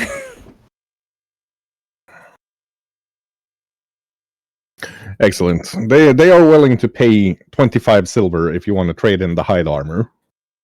Yeah, sounds good. It'll mostly be used probably for practicing leather work, but I mean, hide armor generally not very high quality as is, and not a lot of money to be had from it. I'll gladly take it. And are you selling off the samurai armor and the assorted crap you have been dragging along? The samurai armor, if no one else wants to claim it, I would definitely sell it, yes.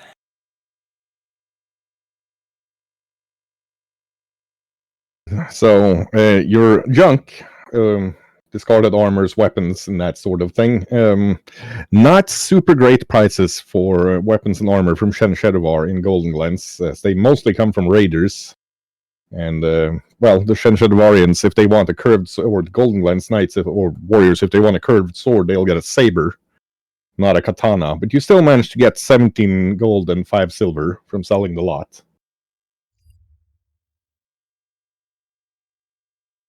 Yeah, that will go to the group for now, and we can divide that later. So, oops.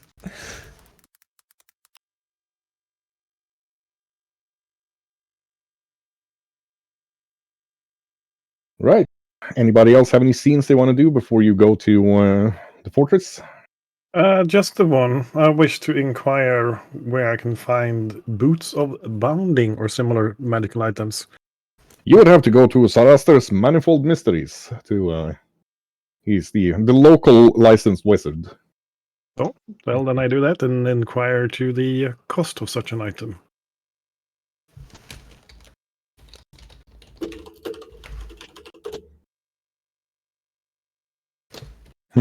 For you with your size, make 1 pair. It would take me 4 days. You are one of the heroes of Conti, yes. So I will give you a small discount, taking food out of my baby son's mouth. But for you, I will do it 338 gold pieces. Hold on to that. I will come back. I would like to try to find a smith and get light barding from my vulture and wolf. Ooh, light barding, so leather mostly. There is an armor that's willing to do it. He's gonna say that he's gonna need 3 gold pieces for each of them, and it's gonna take him about a week. Just to let you know, it's 10 gold standard. You're very lucky then. All right, I will do it then.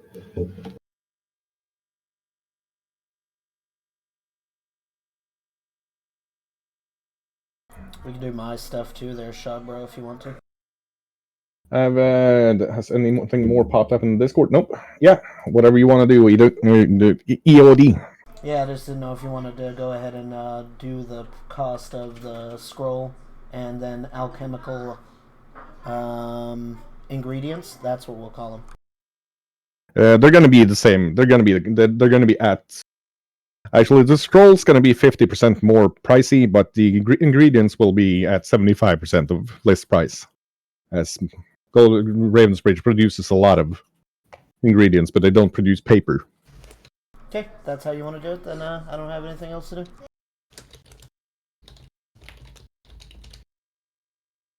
Right. Yeah, before everything closes, we'll definitely go to the Adventurers Guild.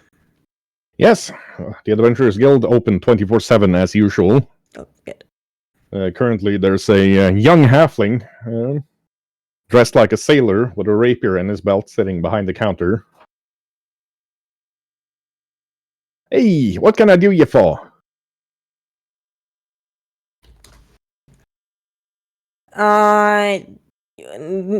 New group.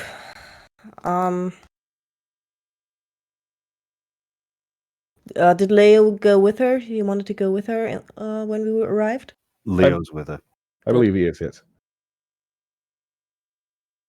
Yeah, what can I do you for? Well, she points at herself. Former Night Shield. Our group is joining with. She points at Leo. Knight Thorns. Oh, okay, consolidating groups. Yeah, that'll be. Let me see. 2.5 gold. Bada bing, and suddenly it'll be fixed. Yeah, we would also like to change the symbol. Well, that's another 2.5 gold, buddy. Total of 5 gold. Very well. That's 5 gold it is.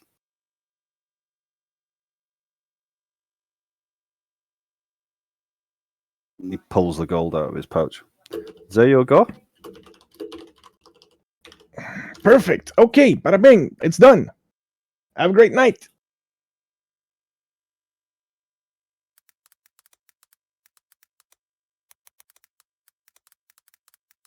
I will have to talk to Zara about whether that money can be gotten back out of the group funds. Should be. Well, I do not mind if it is not. Let us go find the others. I would like to find a striking rune if there is a store around that sells them.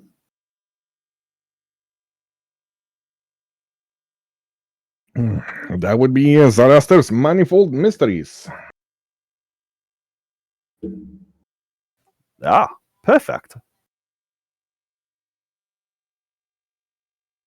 Mr. Zaraster, I would like a striking rune putting on this. And he hands over his compound bow.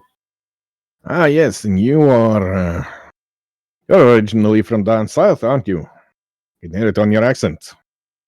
I have an accent? That'll be 75 gold, buddy. Yeah, 75. This seems a little expensive. Well, then you can go get a striking room somewhere else. Maybe down south. Go home back where you came from. If that is the way you wish to say it, yeah, very well. Leo slings his bow back on. Rude. Very.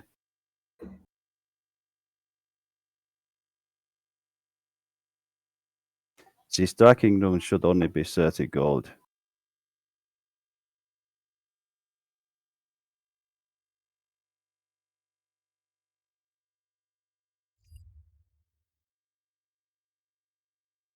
Well, he seems to not like people from your part of the woods very much. Leo's nonplussed.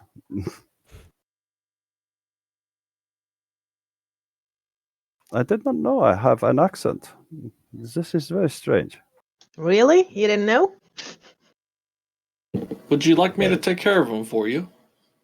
I would not. I speak how I speak. Thank you. Oh, not speaking. Just help you with the buying, but we can do that tomorrow. I have a buyer for the horrid ghoul hide. I could give him a little scare. We'll wait till tomorrow, right? Yeah. Perhaps someone else will have better luck. I got a decent discount. Then perhaps I shall give the bow to you. We'll see. Come on, let's get back to wherever we're sleeping. Night thorns are registered. Nice. Very good. Walking up to the fortress of the Raven Guard, you can see at least partly where they get their name from. The walls of the keep, or the outer walls, as you can see, it's built in 3 layers of depth. What are made of a black, kind of shiny, glossy stone. Standing at the gates, you find the sergeant you met earlier, standing outside, smoking a pipe. Welcome, I'm Sergeant Mignard. You will be staying in the guest quarters. It's attached to the guest kitchen, a chapel where you can find Severine, also a library, and there is a well and a small spot in the middle for training or meditation for those who wish it. Sadly, it's the game right now is the fortress right now is very quiet. I'm certain several of the knights would have liked to meet you. They usually come and chat with travelers, but currently the order has gone out in forces. There has been rumors of a draconic attack in a small village to the northwest. If this is true, of course, they will kill it before it manages to ruin any other settlements.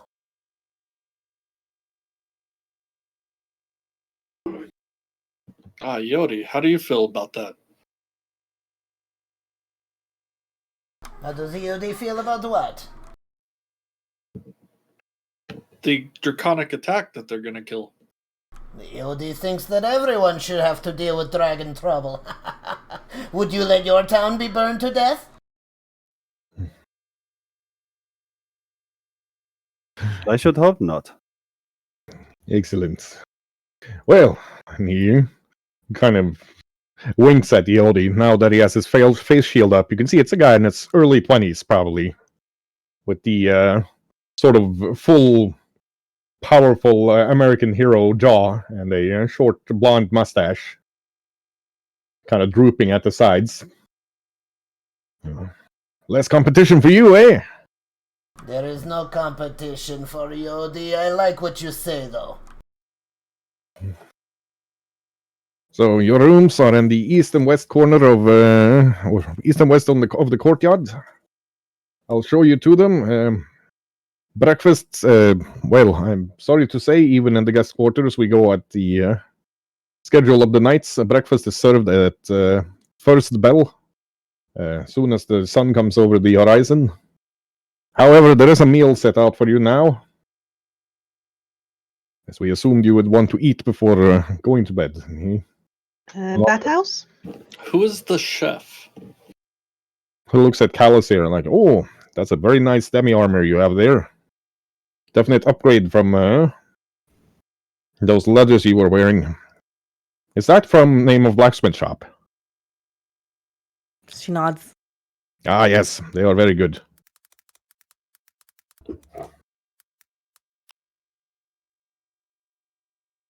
Bathhouse? There is a communal bathhouse indeed in the southeast edge of the guest compound. Thank you. Communal? Oh dear.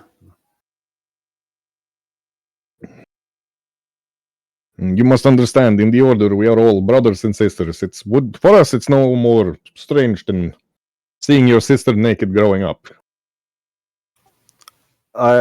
This is, of course, a point of view. Very well. I will steal myself.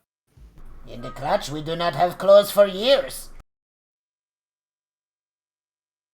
Alas, we are not all dragons, Iodi. I lose my clothes all the time. I just have fur. Yeah, exactly. You have fur. I think the leader one would look good with some fur, yes? Possibly. You're not taking my fur. He looks askance at Edemir, like, do you have any cleanliness requirements we need to know about? We did have another shape changer come through that wanted a large tub of sand to roll around in. No, water will be just fine. Excellent. Well, we will have it all set up for you. And he leads you into, well, it's a sturdy compound, to be sure. Large, and with a well in the middle of it. With a nice sitting area with plants and a bit of lawn right as well.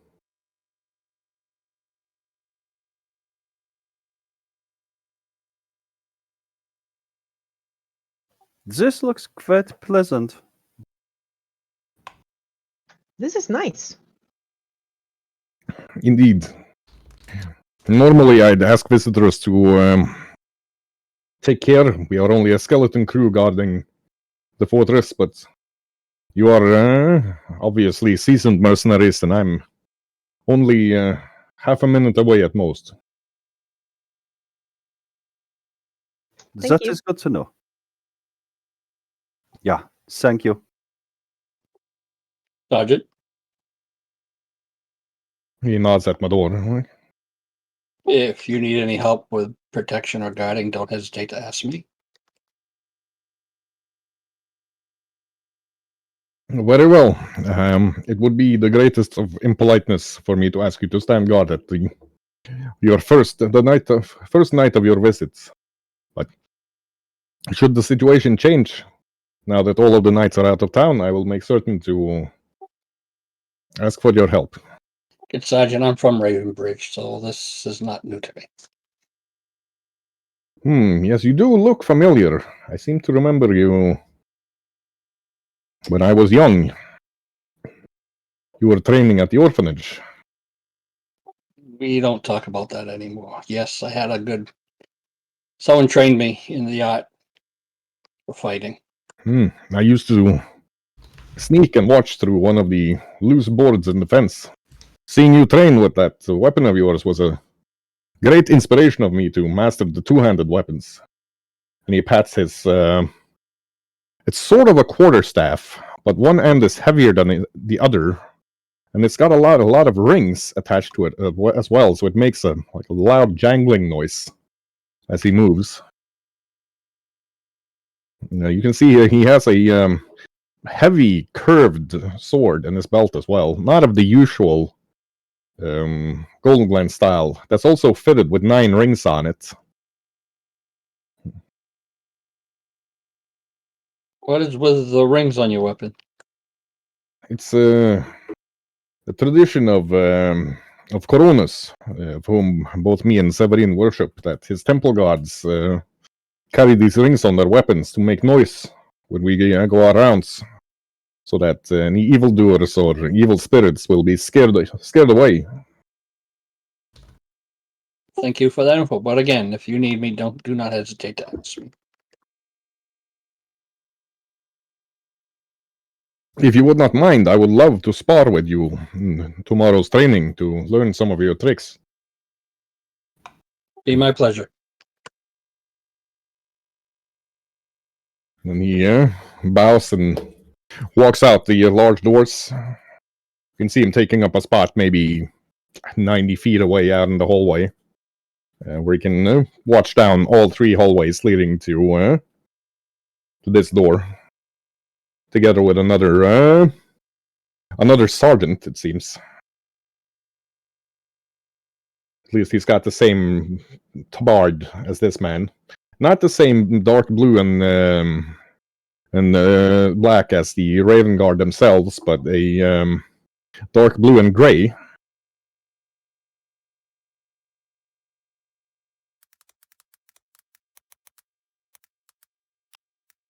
The food you're served is mostly various carb-heavy foods, potatoes, homemade rolls, pasta, paired up with sauce and meat, and some vegetables, it seems, thrown in just to make certain you get your basic nutrition. The sort of fare very large men and women who are physically active would need to not lose any body mass or weight. The portions certainly are much larger than anything you're used to getting in inns. Nice. I'll just go try to hunt down some rats and mice. As you fish, they have Yep. been very generous with the food. Want to share his portion? I think we had better. Yeah, as Edamir trots past the sergeant with a very large rat in his mouth, both sergeants just salute him and thank him for guarding the castle.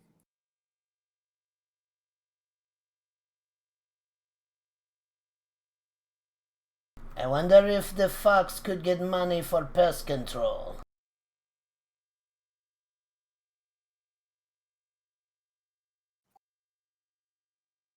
I would eat the cat. The poor cat. It's not your cat. I did not say it was. I just like cats. I do too. They are crunchy. Yodi. What?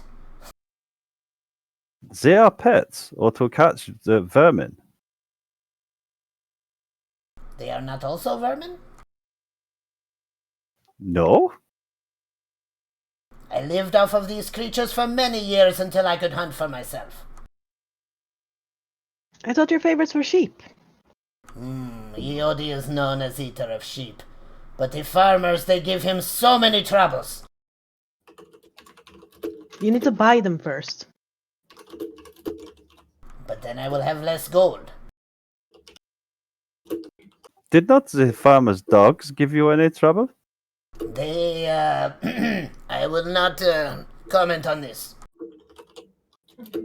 Ah, I see. I'm gonna buy you a sheep one day. I will eat it.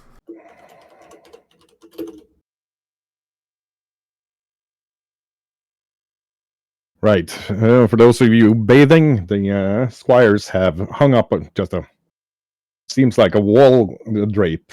They've repurposed as a curtain between 2 large bathtubs to preserve any modesty.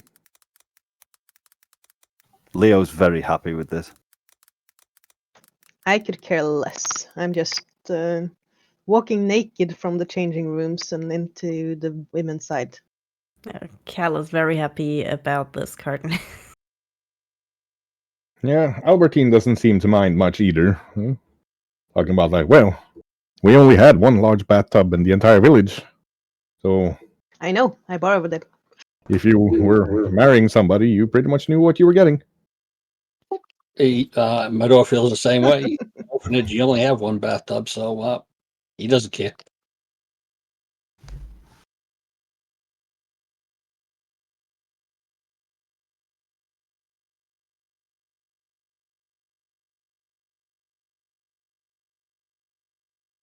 Yodi can do tattoos too. I like your look.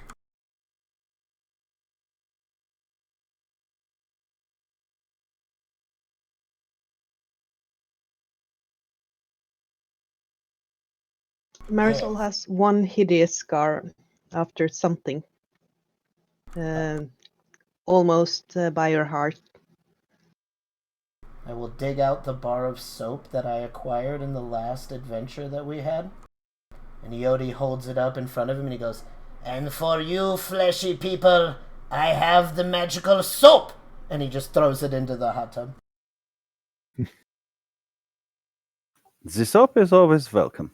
Leo has quite a deep scratch extending from his collarbone all the way down his chest.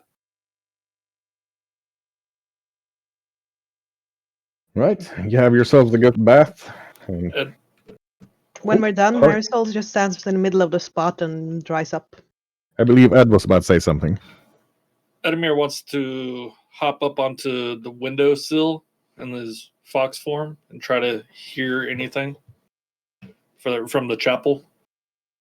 Yeah, he can just pick up snippets of the conversation, but and it seems to be winding down. But he does pick up what I wrote you. In addition to the fact that this hasn't happened since the Death Lord ascended.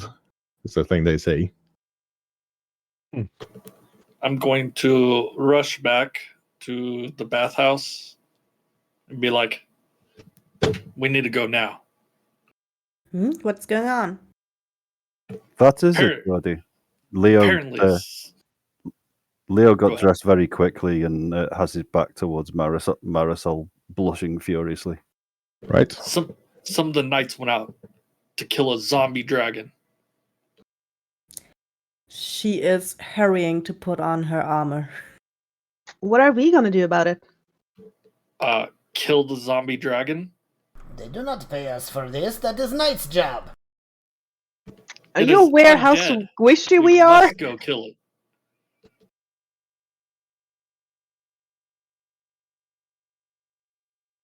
Fine. I'll just throw my towel over my shoulder and walk inside where I have my clothes. It's against the natural order of life. Yeah, you have your own little. What's it called? Dressing room in the bathhouse. As you haven't gotten keys to your rooms yet, I'm going to assume that's where you've done your business. Kel is looking to Marisol while she's strapping on her armor.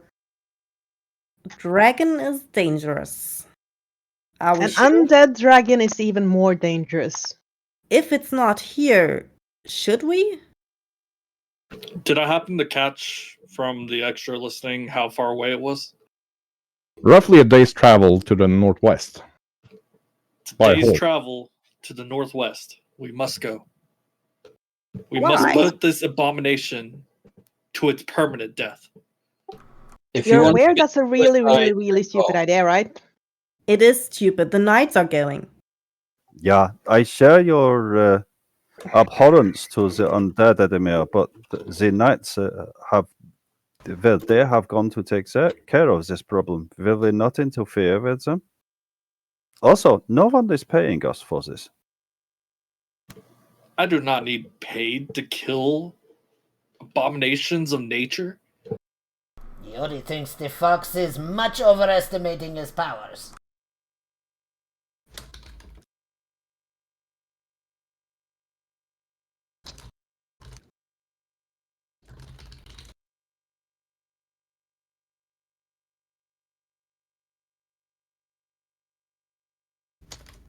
Yeah, I was also thinking this.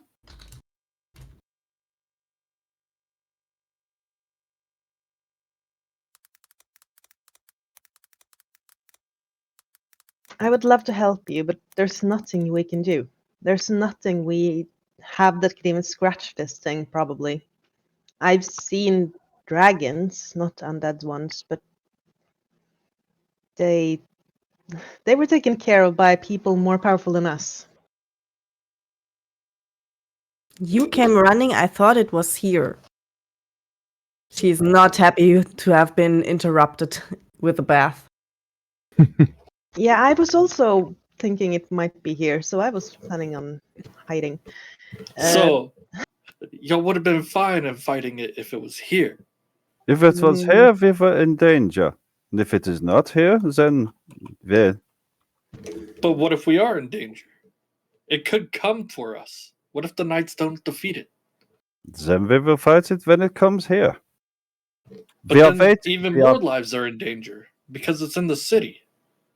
I know, Edemir, but we are waiting for an assignment. Yeah? I will go back in the fox form and run to the chapel. Yeah, Albertine yawns now with eating and taking a long bath. It's actually it's about 2 a.m. You've been up way long, and as Edemir runs out, he sees some new friends crawling out of the well in the middle of. Oh my. Of course. Had you been to bed and at a normal time, they would have caught you napping. You notice that all of the zombies actually seem to be zombified orcs.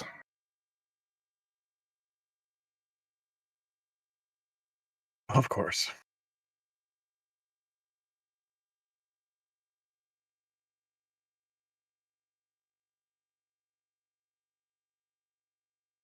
And a decrepit man in torn and dirty robes screams, "There they are! Get the chosen one for the sacrifice!"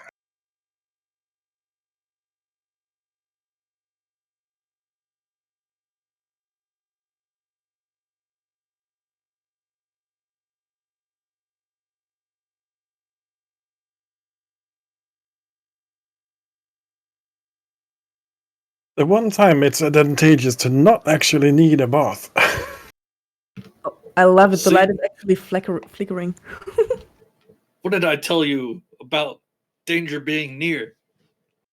Yeah, less crowing or more alerting the guard. Everyone, tool up. Right, so this one of these creatures is you can hear shuffling up there.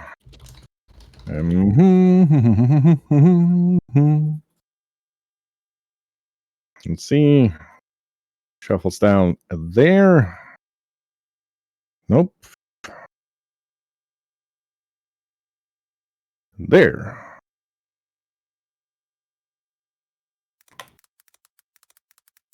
And the decrepit old fellow also shuffles down and fires a magic missile that you can see him do the hokamapokus with one hand, and then he fires it off, and another one appears from the wand he's holding in his left hand, hitting Edemir for a total of 5 damage. Is it physical? It shouldn't be physical, right?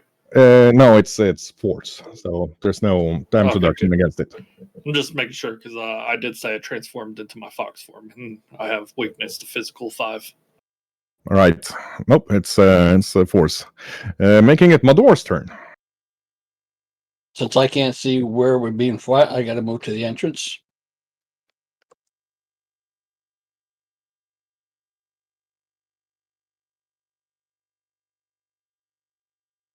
And I don't see any enemy. Oh, that's interesting. Let me just. What should you be seeing from here? Ah, they are in the being hidden. For some reason, their visibility was set to sensitive. I'll mark the ones you can see. Mador, with his dark vision, of course, has pretty good control, even though the middle of the area with the well now is pretty dark.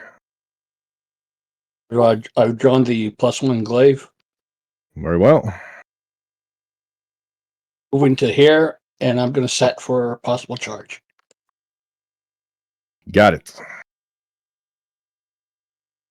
That takes us to this fine fellow, who is going to charge up to Mador. So you get yourself an attack of opportunity, and I will need a DC 16 Fortitude save from you. Oh, that is a critical.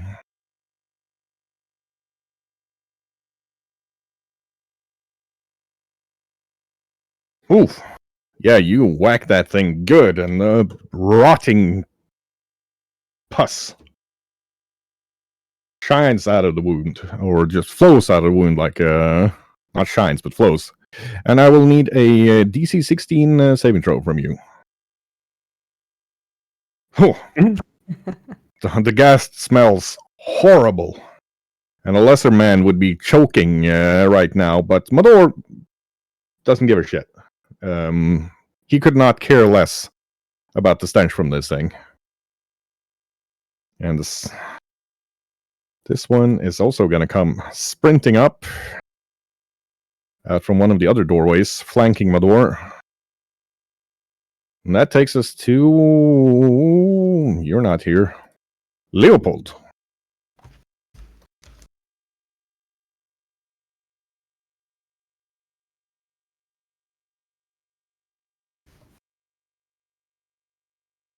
Okay, Leo runs past.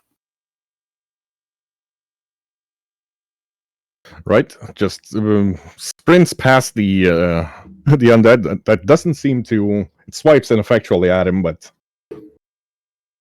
not in the form of an attack of opportunity. It's obviously not fast enough to do that. Okay, Leo hunts prey on the thing and throws his rapier. Very well. So that is with flanking, and that is a hit, sir.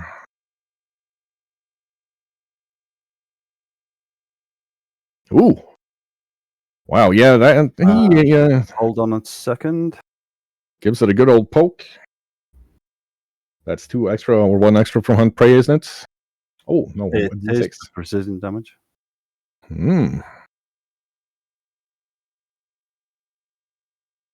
Right. So Leo stabs it through the lower left side. Doesn't injures it obviously, but doesn't seem to do all that much. And that takes us to Zara.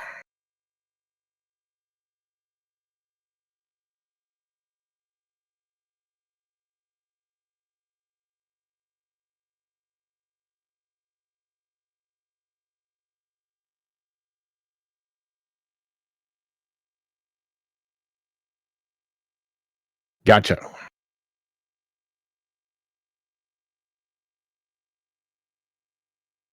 Gas are pretty common. What kind of info does Esoteric Lore give her?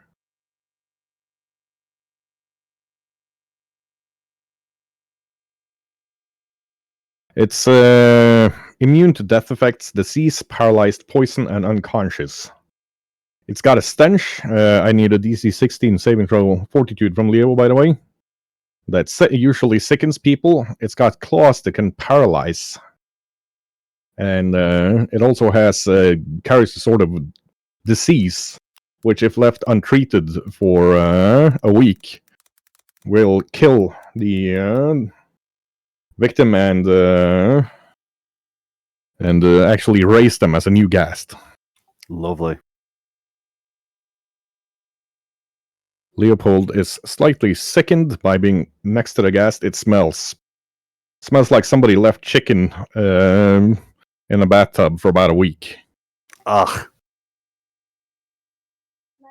I'm going to give it a personal weakness because it doesn't have any mortal weaknesses.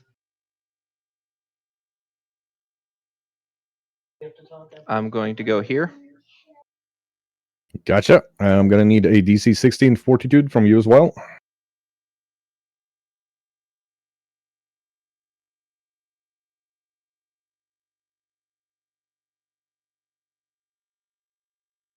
Sarah steals herself and can deal with the smell just fine.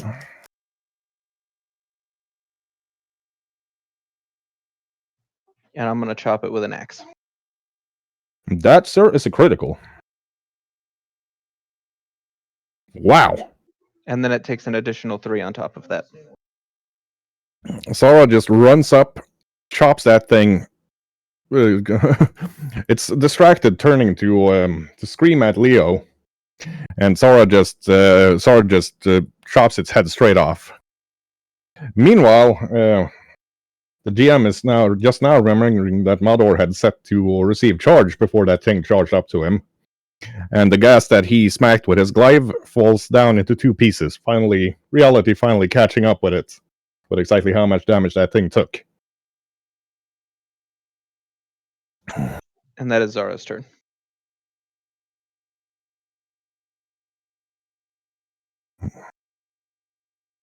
There we are. This zombie is just gonna shamble up to Leo, and then smack at him with a fist, which Leo easily dodges. Let's see. This zombie's just gonna shamble up, kind of moseying on along. And whoop. Another one walks into view here. All of these zombies, zombified orcs.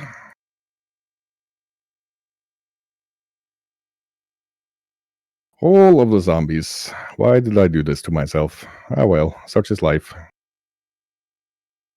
They're kind of shambling out of the darkness. You can smell the rot coming from them, but for those of you who have already dealt with the gas, the zombies actually don't smell that bad. One of them is going to shamble up to Mador and try to punch him. Ooh. That is definitely a hit. Smacks him with great strength for 4 damage.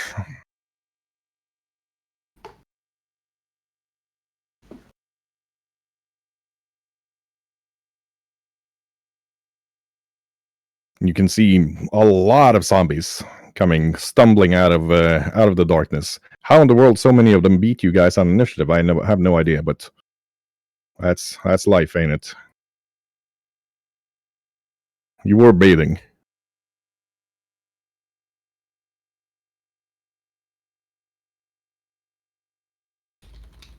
Would zombie number 4 please step up?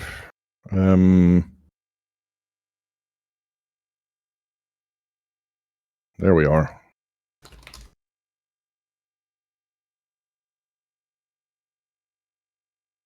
Okay. It's like a little pocket zombie apocalypse for y'all. Just stumbling out of darkness, gnashing their big orcish teeth. Looks like being bitten by these buddies would probably be much less pleasant than with a regular zombie, and that's not great as is. Another one is going to take a punch at Mador. Mador easily dodges that.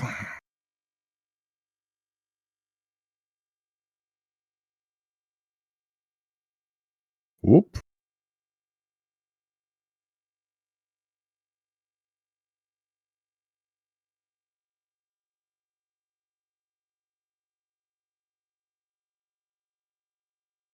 Oh, and there we are. Okay. Nope. Albertine is actually going to move back. Next to Eodi, standing protectively in front of him. Holding up one of the brooms. Looking back about, don't worry, Eodi. I'll keep them off you so you can blow them to hell. And then it's these bros.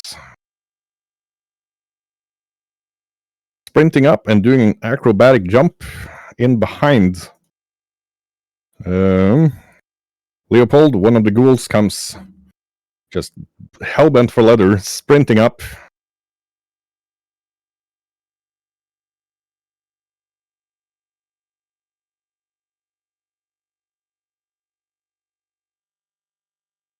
Just kind of pushing the zombies and trying to get forward so that they can eat the sweet, sweet flesh of anybody they can lay their claws or tongues on. That takes us to Edamir. Finally done with the shock of seeing a small undead army having come up from that well.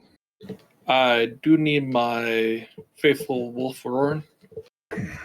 We shall make that happen, sir.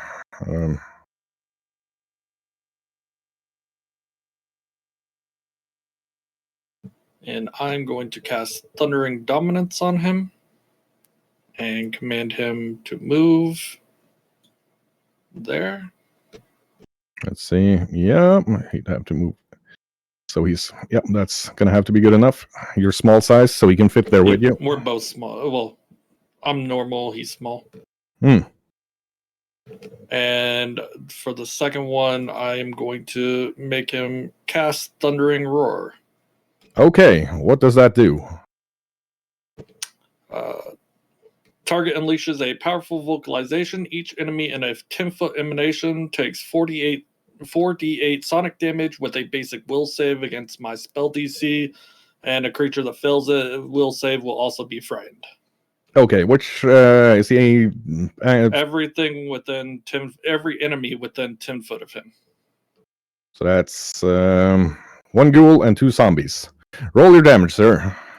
Will save. They don't care about the frightened condition. It's for the damage also. Ah, okay. Well, in that case, just roll your damage while I do saves.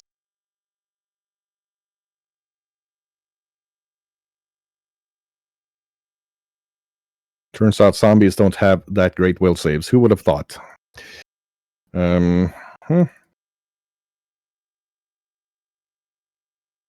Wow.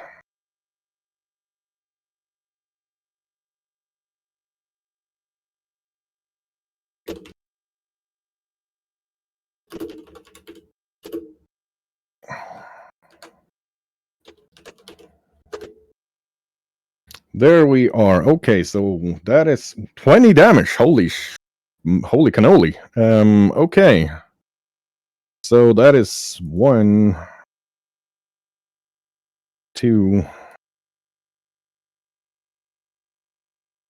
3 zombies just blown apart by the sheer sonic damage. Or the sheer sound of it all. Yeah.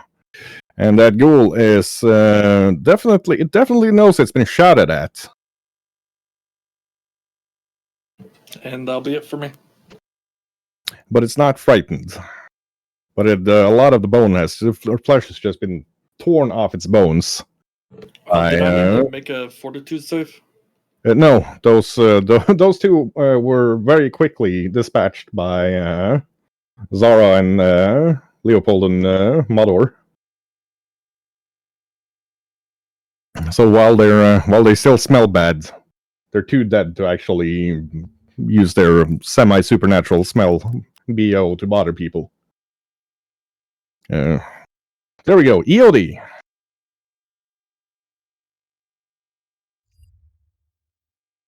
Yes.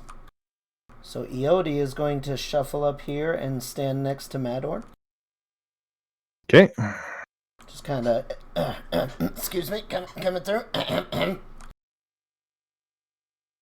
And then, let's see, let me make sure my measurements are right. We're going to cast...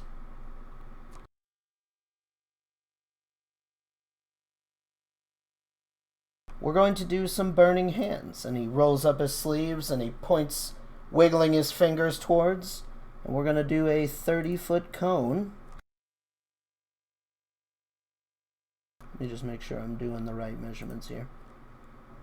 It's a 15-foot cone, sorry.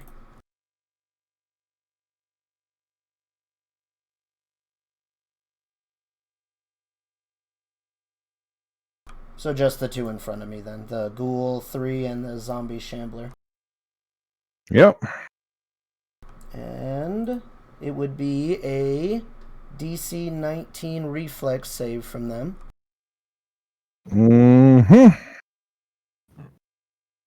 That's goal number 3. Gotcha.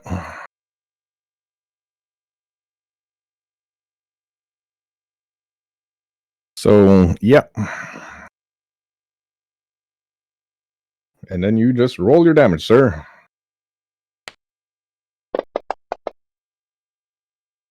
Oh! Yeah, that zombie sure is on fire. The ghoul is not hit fully by it, but still definitely affected by by the fire. Parts of it are falling off. And that takes... Yep, that's your turn. Takes us to Kalazir. Finally. I'm using 2 move actions to get in front of my door. Gotcha.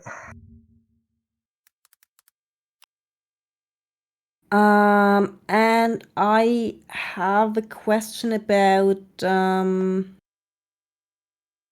sweep action. Is sweep 2 attacks, or is it just 1 attack that hits 2 enemies? Is that a feat or... Yeah, it's a trait of my War Axe. Oh, sweep. Yeah, that just means that... let me see. Let's double check what it does. It doesn't let you hit 2 people, no. But on several, if you do more than 1 attack, it helps you out. Let's see here.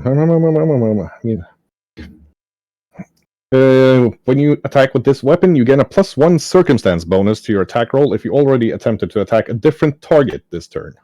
Okay. Using this weapon. So it's better. It's just better against multiple enemies if you attack more than 1 target in turn. Well, in that case, I am going to attack the ghoul. Gotcha.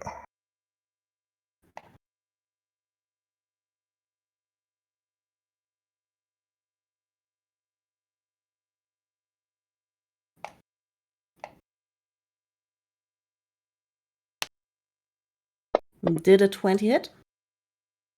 A 20 against the ghoul is a hit, yes. And you smack it. Good. That thing is taking a pounding, but it's still not falling over and dying. Yeah, sorry for the double roll. The first one didn't show. Don't worry about it. Yeah, that's my turn. That's your turn. Excellent. That takes us to Preacher. Just for your info, I can raise my shield as a reaction if I am attacked. Very well. It's getting crowded in that corner now. It is indeed. If I want to step up next to Leopold, is it possible? Yeah, I'm gonna say your allies are gonna let you through. You do still have a vector you can get there moving. Yep. All right. 1 to start a stance, a fire stance. 1 move to get up there, and just a 1-shot attack at the ghoul. Yeah, going by there. That's still 25. So yep. And at the ghoul. Gotcha. And that's just going to be, I think, a powerful fist since I already spent 2 actions. However, I'm using my reps of Mighty Blow, so it will be a little bit different. This is actually a +1. So a 16. 16. It's sprinted this turn, so that's a hit. Nice. And I'm also, unless I'm mistaken, supposed to roll an extra d6 base damage die. In that case, roll another d6 They on are top of not. that. They are not the striking ones. Okay.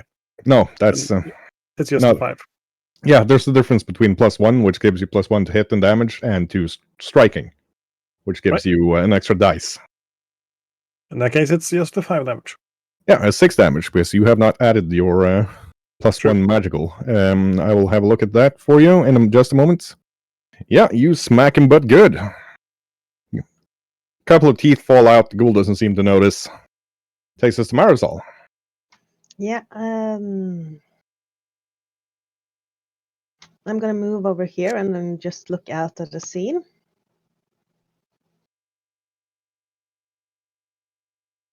Mm-hmm. Then I'll yell at the top of my lungs. They're coming for Albertine. Before I shoot that ghoul number 1 in front of me there. Gotcha. You know, just in case all the guards haven't noticed the fact that there's an undead army in the courtyard. Mm-hmm. Go for your shooting, ma'am. 26. 26 is a critical.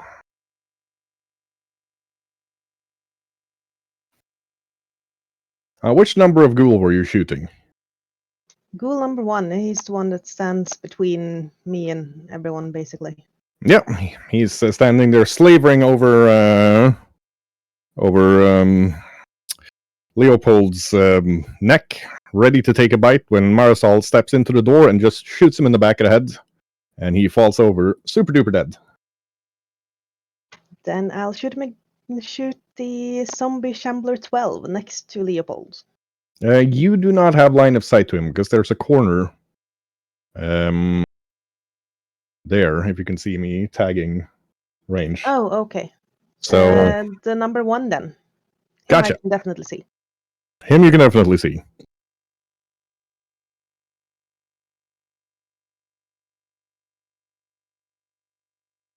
$12, not so good. 12, that's a hit. Really?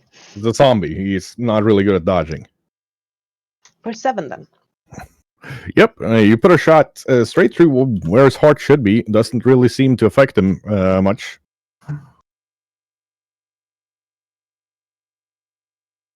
Right, this bro. He is gonna raise his shield and what's the range here? He starts singing a very haunting, unpleasant melody. I'm gonna need a fear or a will DC 21 from Kalasir, Mador, and Iodi, and Roran. Oh no, come on! Oh dear. That can't be. Why am I always failing those? Oof. Iodi does not give a lick of anything. Gonna need that save from Mador as well. I didn't hear have the feat bravery, so anytime I gain frightened condition, I reduce its value by 1. And that's good because you were about to get frightened too there. What are we rolling on? I'm sorry. Will save the dirge from the white.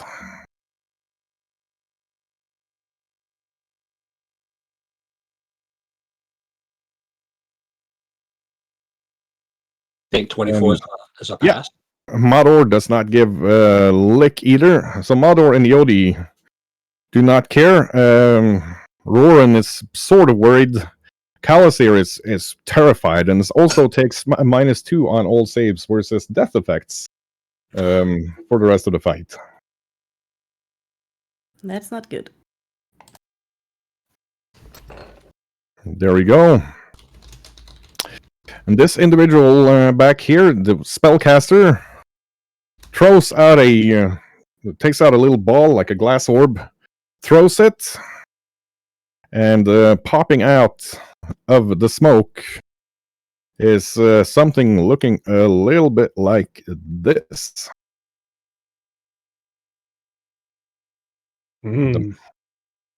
Yeah, you know about those, Lan. Those get up in Norway and Sweden at night every now and then and walk around. Yep. That's why we don't camp in the bogs. Yes, Yeah, it's common in the north of England as well. that is true, actually. And that takes us to Mador, who is standing bravely, not caring at all about this scary funeral dirge. Okay, I'll swing on ghoul number 3. Gotcha. Go for it, sir. Oh, yeah, he dodges that first attack. And the second one. He's a fast little bugger.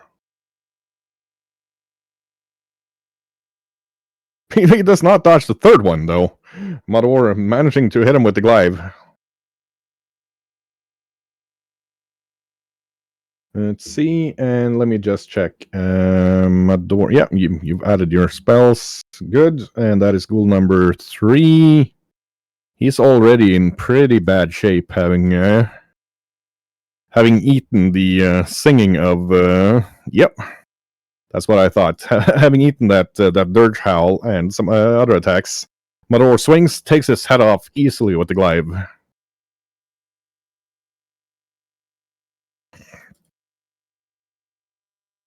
And just in time for the bog mummy to step up towards Kalasir.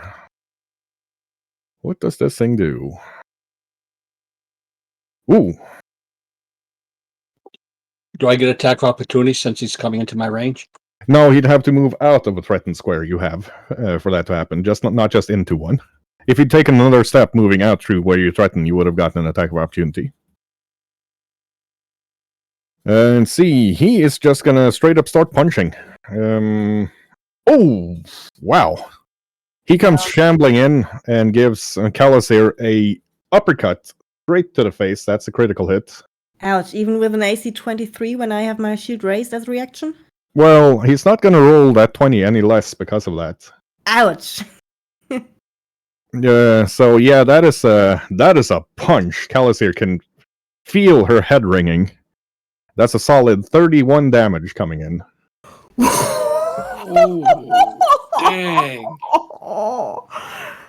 Yeah, that hurt like hell. I'm glad I have that new helmet. Yep, helmet probably saved her life, but it hurts. And I will need a DC 21 Fortitude save from Kalasir. Ooh, interesting. Okay, let me just make a note here. Oh my god.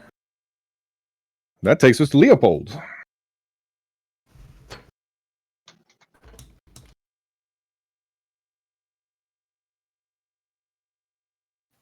Leo's going to target Zombie Shambler 1 and hunt prey on it. Gotcha. And it's another rapier attack. That is a hit, sir. That one. And this time I get the precision damage right. It's a D8 precision damage. Yeah, I thought it was the weapon damage dice, but no, it stays as a D8. Yeah, so Cal just targets it, points his little rapier up, and little rapiers, a fucking war sword. They're often 3 feet or more long, and just punches it straight through Zombie Shambler 1's skull case, and it falls over very, very dead. And I believe you still have one action, sir.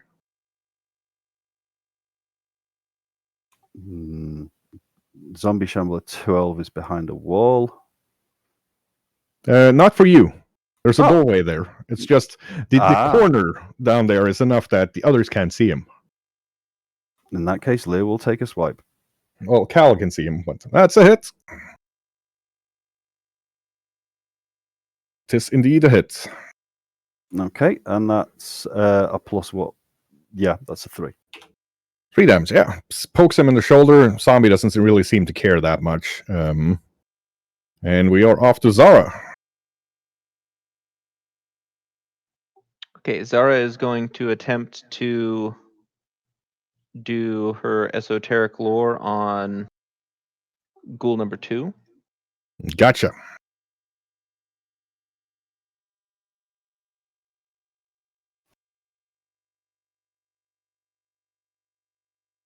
Immune to death effects, disease, paralyzed, poison, unconscious. From the look of it, also was an orc at some point. And it has both paralyzing claws and ghoul fever. Which works pretty much the same way as the ghast. But turns the victim into a ghoul instead. Ghouls are also known for being able to leap up to 30 feet. They have very powerful legs. They do not skip leg day.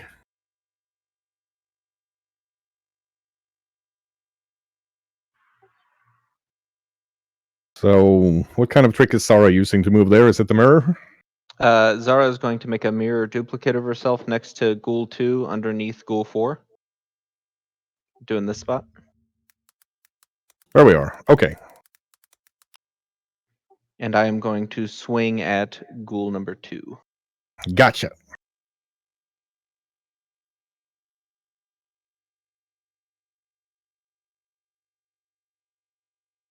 Whew.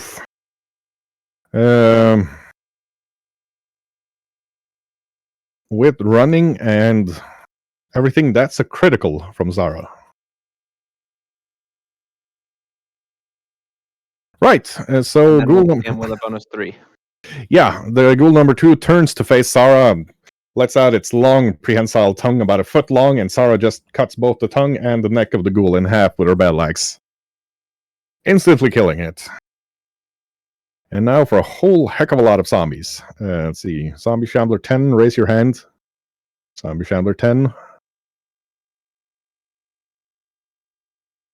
Biscuits. Zombie Shambler 10 is... I've added too many zombies. Okay, Zombie Shambler 11. There we are. It's gonna walk up and punch at the biggest thing it can see, which is Preacher. Preacher laughably easy blocks that blow. And of course, being undead and a dumbass, it's gonna try again and miss him miserably. Number 12 is gonna go for Leopold, missing him, and I'm pretty certain that's a miss, but let's double check that. I can't remember your armor class. Missing him. Number 13. Number 13. Raise your hand. There wasn't even supposed to be 13 zombies here. I've added too many. 2.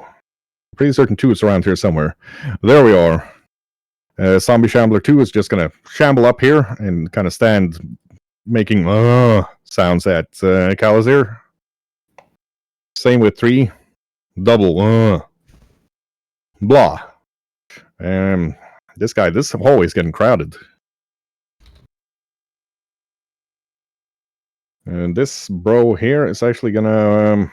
he would not be able to attack Sarah there because there's a friggin' pillar in the way, so he's just gonna walk up. Oh yeah, he can attack across. What am I thinking? It's not chess. He's gonna try to punch Sarah. Nope.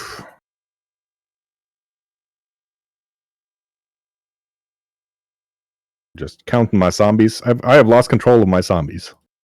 The Isn't that what apocalypse really is? You can simply delete some. Yeah, I'll get right on that. Speaking of, this one, Zombie Shambler 9 is going to swing at Kalazir. Oh, wow. It is not Kalazir's day. Oh, come on. Not another 20. Nope, but just enough to hit. And he smacks Kalazir for 6 damage. And then swings at her again and misses. Very much. Albertine goes, Cal, no! And she runs up. God damn it. There. Leans past Mador, praying to Geb. Puts her hand on Kalazir's shoulder and heals her for 8 hit points of damage. Ghoul number 4, now probably very strongly rethinking its life choices. It's still going to try to attack Zara with its claws. That is 1 miss.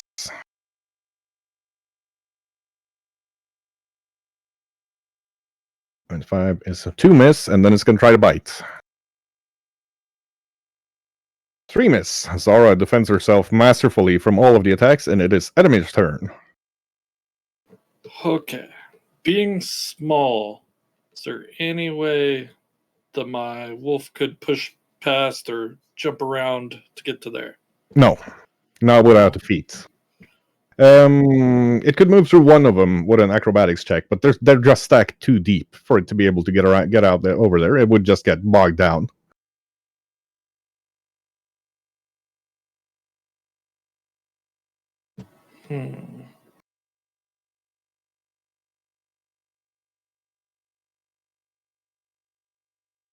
Then I will cast Sudden Bolt on the white. On the white. Go for it. It is just a reflex save. Gotcha. It's very sudden, though. What's the DC, sir? Shoot, what's my spellcasting DC?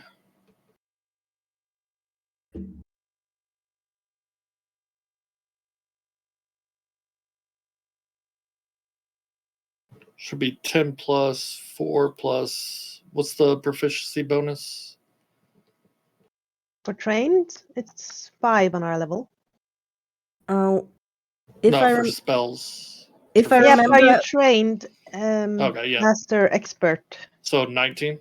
19. Okay, so not a critical success. when I remember correctly, in your actions page, if you click the spyglass next to your class, I think it should show you DC. Yes, 19. Yeah, there we are. Perfect. Thank you, Shion, for that little snippet of info. I did not know that either, so I have learned something new. It's a thing of beauty. That is a hit, but it did make it save. I'm guessing that's half damage. Wow, that's a lot of d12s. Still, Edamir still blows chunks out of its chest, but it's obviously still going strong. Any more actions, And- Edamir?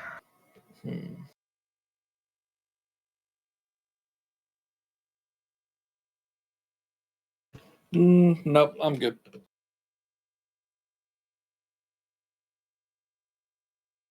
Right, Yodi. Yodi looks at Kalazir, who's like taking all those hits and everything, and he kind of he takes a step forward and stands next to her. Gotcha. And then he looks over and he goes, "We are heroes, stand strong." And he points his staff at all the guys standing in front, and he will use his staff to cast color spray on all of the zombies and the bog mummy. Okay.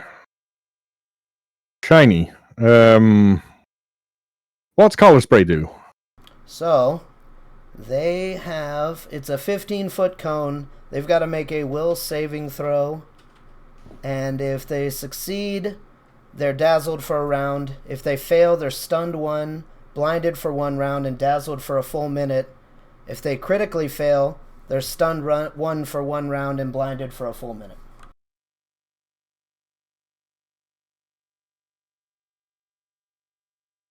And as I've been informed, this is not like a mental thing. This is literally me filling their eyeballs full of rainbows. Yeah, that's what I was checking. Right, and I'm guessing the save DC for you as well is 19.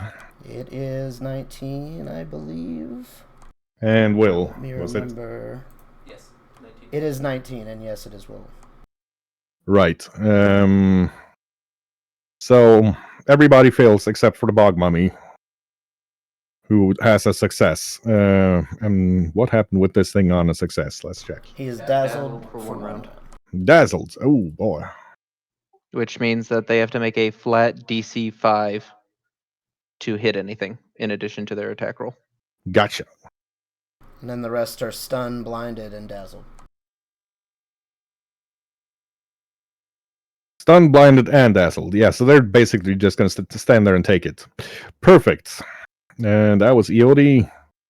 And now it's Cal's turn. Kalazir. Yeah, Cal is taking one swing with her axe at the mummy in front of her. Definitely the most dangerous one. That's a critical. Woo! So.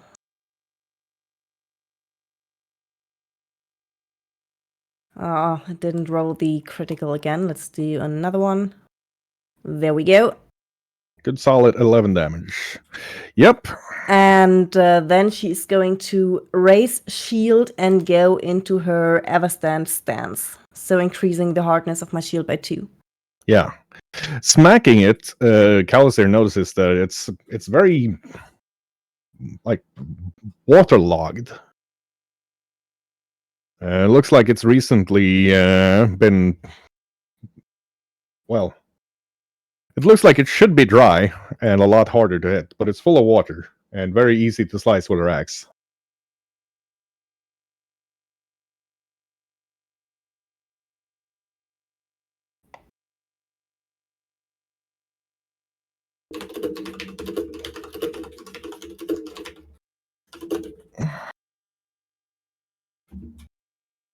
Right, and that takes us to Preacher.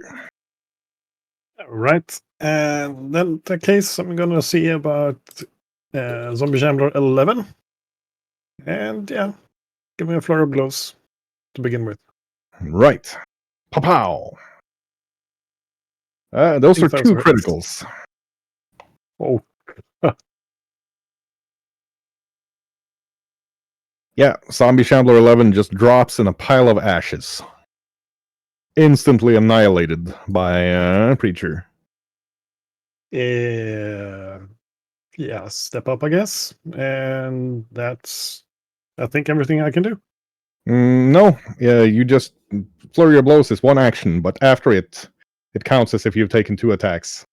And then you take a move, so you've taken 2 actions. Then I hit him with a fist. Yep, and that would be on your 3rd attack. Oh, wow. No. Oh, Cal swings his fist at it, punches it straight through the wall next to him, and he's going to have to spend 1 action next turn getting his fist loose. Well, I know that Cal is your favorite character this session, but so far you have called Leopold and Preacher Cal. Preach is here, and Calipold. That takes us to Marisol. Yeah. Our friend here is an idiot again, so I'll do basically the same thing I did once before. Step out and then switch places with her, get her behind me. Oh, she does not want to switch places. You're going to have to try an opposed strength check to see if you can if you can move her.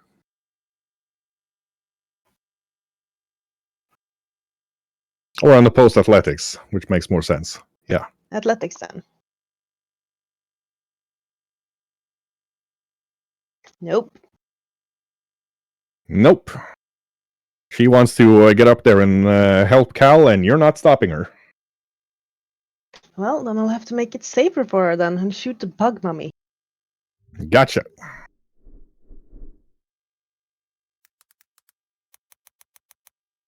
Ooh, well, it's a good thing. Good thing that the thing is waterlogged and not as hard to hit as it usually is, because that's a critical. Wow.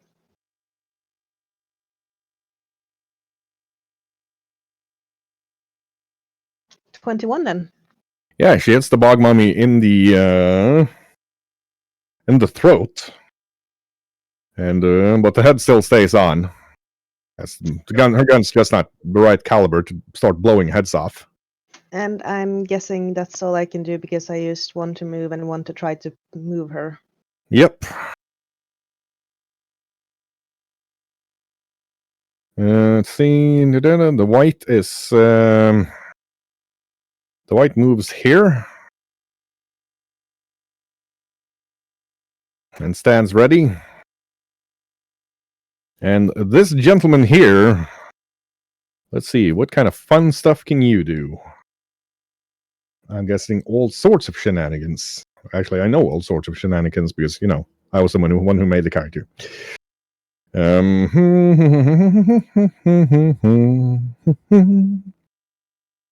Right. It summons a floating hand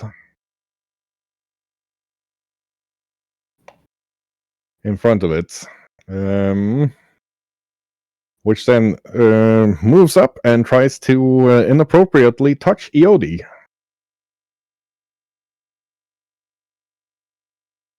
Let's see here.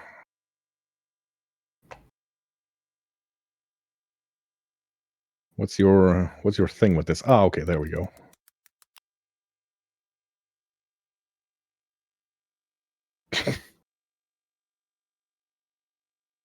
And in its rush to get up and inappropriately to touch Iodi, just pushes the hand straight into one of the oil lamps where it catches fire and dissipates. Lovely. Exactly what I needed to have happen. That takes us to Mador. Mador's swinging on the bog mummy. Gotcha.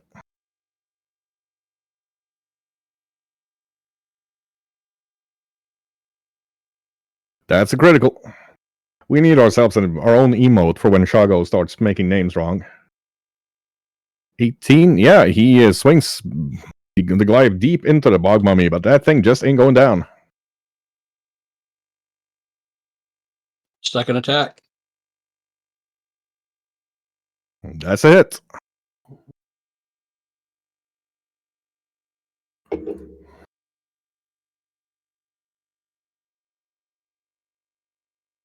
And Fine. third attack, miss. Oh, I haven't got my third attack. Oh, that was the damage. My bad. Yep. My bad. Now my third attack. I've had the 2 non-alcoholic beers, so I'm going to blame it on those. Third attack's also a hit. Yep, he keeps pounding the dang thing, but it is not falling over. You hear the jingling of bells and a shout as somebody enters the door back by the Cairn White and starts fighting it.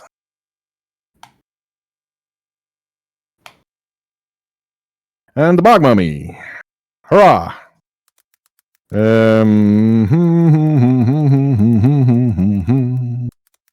Ooh.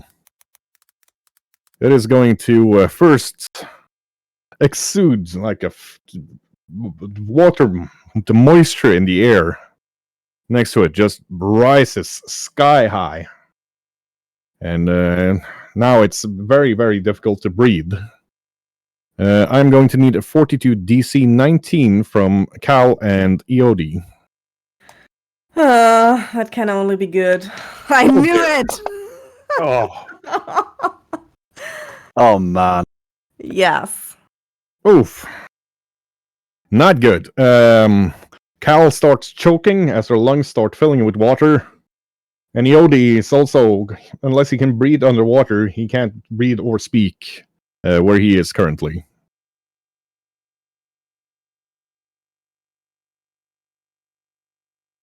And then it is going to punch. Taking out a huge chunk of wall next to Calazir. Leopold. Okay. Zombie Shambler 12 has had its turn. Hunt prey on it. Do you have to do that every turn? So I believe you did that last turn. Different target. Ah, there we go. Thank you. Keeping me honest. I should have kept my mouth shut. That's a critical.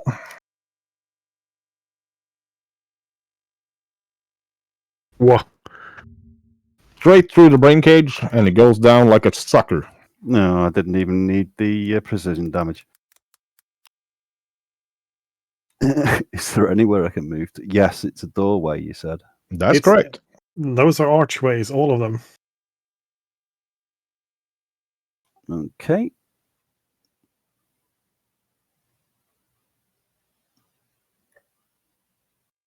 Leo moves 15 over there next to Mr. Bog Mummy. Yep. In that case, I'm going to need a DC 19 Fortitude save from him.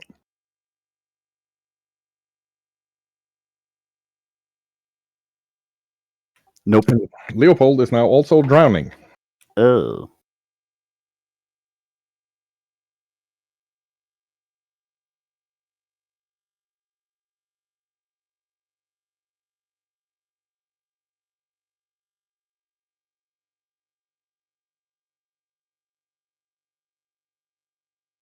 He's going to clean up here because a lot of people are in half squares currently, making the battlefield very messy. There we are. No Alan tangible. would probably be in half square for better protection of both squares, being a pole armor. Fair enough. But the rest I'll move.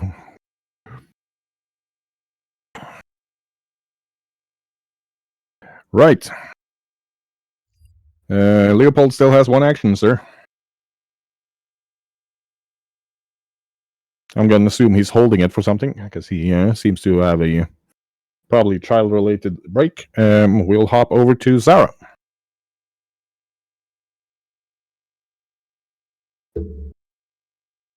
Gonna move myself there, duplicate myself with the mirror. Yep.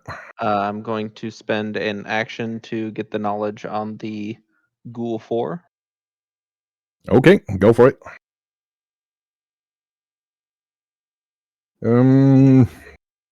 Pretty certain it's the same as the other ghouls. Still gonna say that's a success. Ghouls are pretty well known. And third action's the battle axe. That's a hit.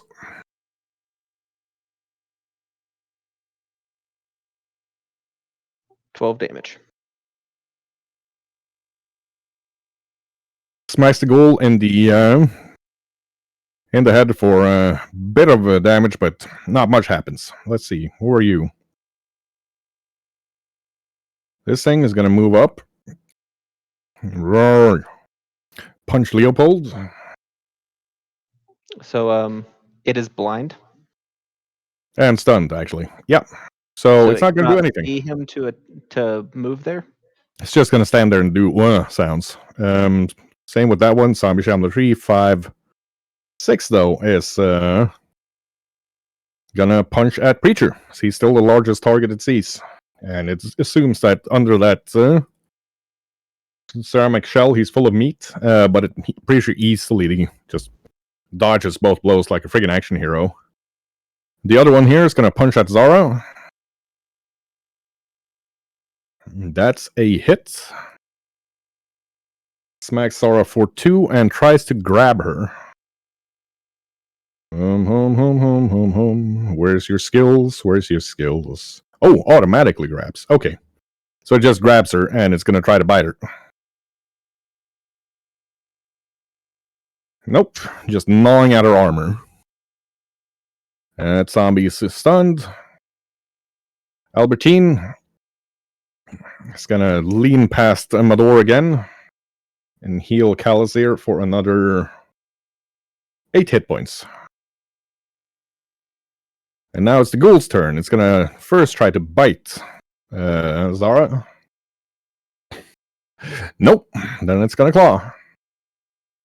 And manages to get, as it lunges forward with its right hand, it kind of leans down to get speed and manages to get the claws on its left hand stuck between the floor tiling and loses those actions, and which takes us to Edamir. I am going to spend all 3 actions collecting a ball of lightning in my hands and channeling Horizon Thunder Sphere, and that will be it. Gotcha. It's my first starts to stand on end. Yodi. So I'm like choking and things, yes? Yep. I will Can't speak. I will I will take a step back 5 feet. Right. In that case, if Mador is willing to move up to be in the square behind Calisir, that shouldn't be an issue. I will. I mean, I was standing next to him 2 turns ago, but that's okay. Okay. There we are. As you can easily see on the battle map, you are now in each other's in 1 square each. Yeah, I just was confused because when I came through the door, I was standing next to him, but that's alright. So I'm still choking and things, I assume? Nope. Stepping away from it, you instantly feel better. Okay. Then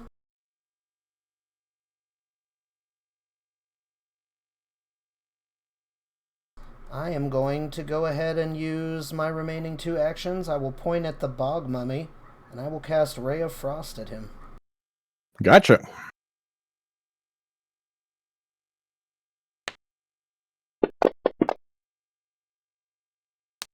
And the So I bog roll mummy, the 1 first, yeah. that's a hit. So 7 damage would be it.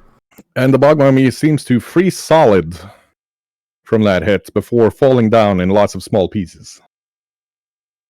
And that would be my turn. Which takes us to Cal. With the mummy gone, can I breathe again or am I still Yes. choking? Okay. You can now breathe again. Okay. But as I was choking before, I'm just going to raise shield and ever stand stance and not using my last action. Gotcha. Just trying to catch a breath. Yep. You didn't. You were unable to breathe for about 6 seconds in the middle of combat. That's enough to put anybody out. And that takes us to Preacher. Big old man. The big Right. man. I will free my hand simply by putting a foot on the wall and pretending I'm just basically doing a wall jump / down on the ghoul. So I'm going to be hammering him with a Flurry of Blows, Powerful Fist. Gotcha. Big P. Ooh. That is 1 critical and 1 miss. Was that your Flurry of Blows or your Powerful Fist, by the way? I see you rolled Powerful Fist twice. Yeah, that was a Flurry of Blows, Powerful Fist. Oh, that's a thing you can do. Nice. I thought so. Yeah, I have no idea. We'll let our rules lawyer check up on that. And I mean rules lawyer in the positive sense here, in that Quinn is much better at the actual nitty-gritty rules than I am. And that is 1 hit, though. A critical hit with the Powerful Fist. That it is. Holy! Yeah. The ghoul turns to try to bite at Preacher, and he just comes with an uppercut and punches its head straight off. If I'm not mistaken, I should actually be able to do 1 more attack. So the Zombie Shambler 6 that has been annoying me gets 1 punch. Yep, on your 3rd type of attack roll. I'm hoping this still works, that I can still do this. So that's a hit. Did you use an action to pull your fist out of the wall? Yes. He did. Made it look like he was just wall jumping. So it's one of Preacher's not written down skills, is to look cool even when he fails. Thank you. The Karen White is laying into the sergeant with 2 solid hits.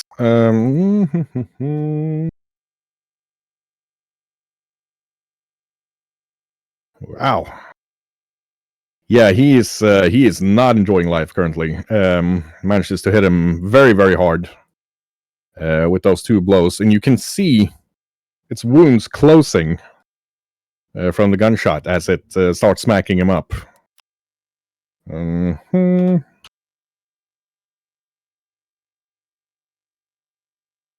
And that takes us to Evrult, the wizard, who... Did we skip me? We did skip you. It's now Marisol's turn.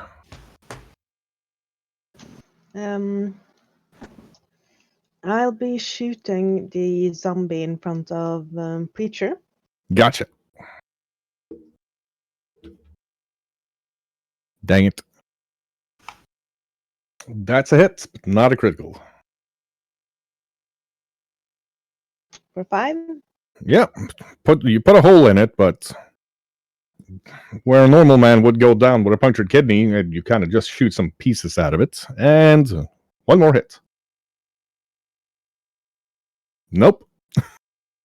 It's still standing, now missing most of its lower torso, with guts just hanging out everywhere. Disgusting. Then I'll move down there and ask Iodi to get behind me. Okay, I'll step behind her. Right, so that puts Marisol up in front there. Gotcha. I was hoping he would be a little bit further behind, so I had some space between me and the zombie. I'm gonna need to see some feats from you all to get you both moving out of turn and repositioning. Love the idea. Present me with what the feat should look like, and I'll let you take it at some point. But it's not something you can do just willy-nilly. Move ally. I'm gonna make it. Probably a Pathfinder 1 teamwork feat. Yep, and I have nothing against us introducing some of those to 2nd edition, but we need to actually take them first. Yeah, sure. The spellcaster moves up and vomits a swarm of what looks like translucent maggots. And I'm going to need to see a saving throw from... Let's see... Ed, Iodi, Marisol, Cal, Mador, and Roran. What type? Let me just check this real quick. Like, I should have said which type. It's a basic reflex. And the DC is, if you give me a moment, drum roll, 21. Okay, will this be the third one I'll fail? Yeah. It is not Cal's day. No. And I even changed dice.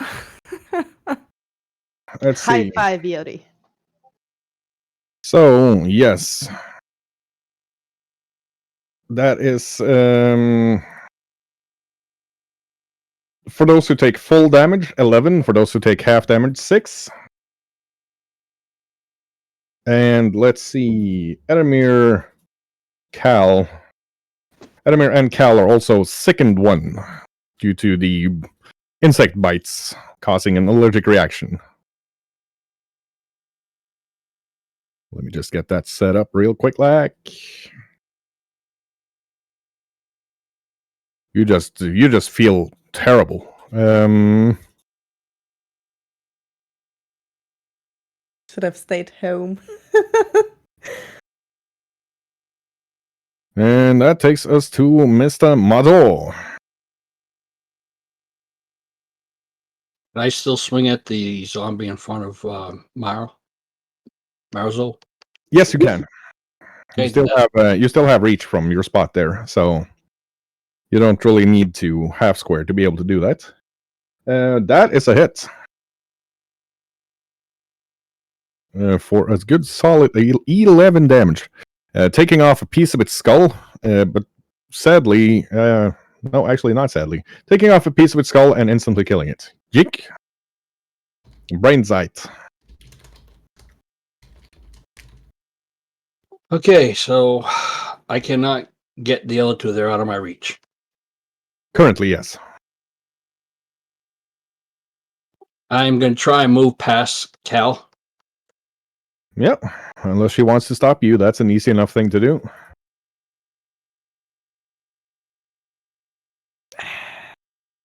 Yeah. Speaking of half squaring, he should be there. Can I swing on that wizard from here now? Yes, you can. Okay, I'm going to.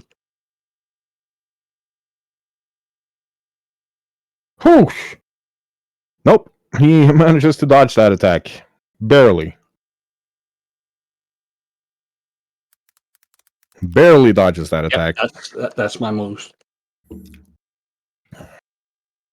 Sergeant Mignard is going to change from his kakara, as the weapon is called.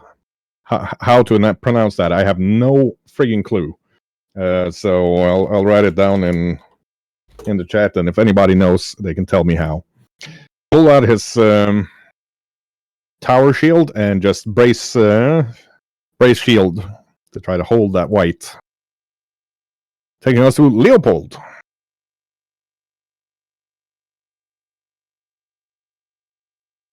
Okay, can Leo take a 10-foot step to the left?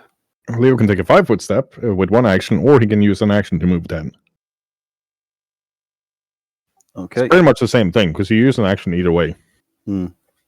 Just the step, the 5-foot step, saves you from ties of opportunity, which zombies generally do not have.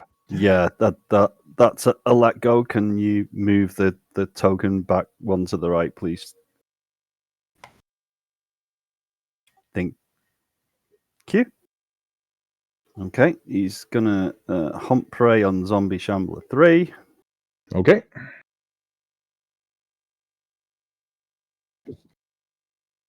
And yeah. That's a hit.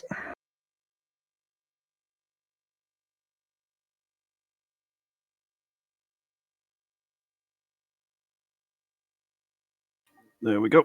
11. It's a very injured zombie, but still standing. Yeah, needs to be a better roll. I think that's my turn. That was a hunt prey in one attack, I believe. Okay. We'll go for it again. And that's a miss. Yeah. The zombie actually dodges. Which takes us to Zara.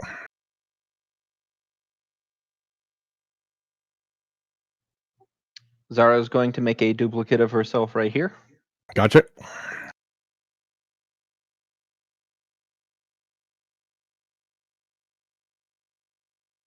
We're going to see what the winds say about zombies. Not a lot. Although they are zombies and very well known, so immune to death effects, disease, mental, paralyzed, poison, and unconscious. Weaknesses to positive energy and slashing. Okay, I am going to take its mortal weakness, and I am going to chop at it with a battle axe. Yep, you're pretty certain its mortal weakness is a battle axe to the brain cage. That's a critical. That's an extra plus 10 for the 5 slashing, 5 positive. Which you promptly apply to the brain cage of Zombie Shambler number 8, which instantly falls to the floor. Dead again. And that's my turn. That's your turn. There we go. Perfect. That takes us to the zombies, who are no longer stunned, or dazed or dazzled, or whatever. They're still dazed. They're dazzled. They're still dazzled. Okay, but they're not stunned and dazed. Let's Correct. see. Gonna have to make some saves to try to make attacks. That's a flat 5, was it? Yes. Yep. Crit fails. It's just gonna stand there looking at the pretty colors in its eyeballs. It can do it for every attack it has. Yeah, but I'm gonna say on a crit fail, it's just gonna stand there like a dumbass, because that sounds more fun. This zombie actually made its attempts. It's gonna try to punch at Mador.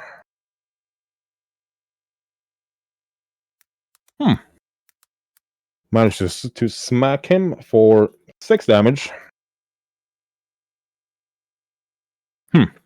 Well, the dice giveth and the dice take it away.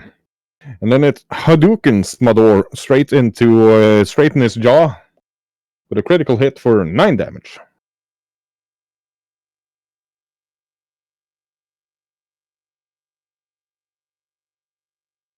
And Zombie Shambler 6. Yeah, Preacher's now mortal enemy. It's gonna swing at him twice and do nothing nice, just completely missing everything. And that was Albertine is gonna move up next to Preacher and try to smack that zombie with the broom handle. Oh. And yeah, smacks it straight in the brain cage, pushing the broom handle into its eyeball and killing it. Which takes us to Edamir. Nice. Well, luckily Leopold didn't move fully up, but unfortunately Mador did, so he's going to be caught in this. I'm going to release my Horizon Thunder Sphere at the Evrolt, which probably misses. That's a hit. Oh. So it takes 15, and then the ball explodes, so everybody within 10 feet has to make a reflex save, even Mador. And Leopold. Leopold's outside of 10 feet. From Yeah, that what do you point. know? What do you know? Yep, but Mador makes a save. What about the ones who don't make their save? They take damage. Fantastic. Now, the only piece of information I need is how much. There we go. 5. It blows a lot of pieces off of the zombies, but none of them are injured enough to go down from it. However, they're all weakened now. Yodi. Yes. So, hiding behind Marisol very gallantly, he will lean over to the side, and there is a small ball of flame in his hand. And I will use 3 actions to do Scorching Ray, and I will choose Zombie Shambler 2, Evralt, and the Cairnwright, because he is in my range as well.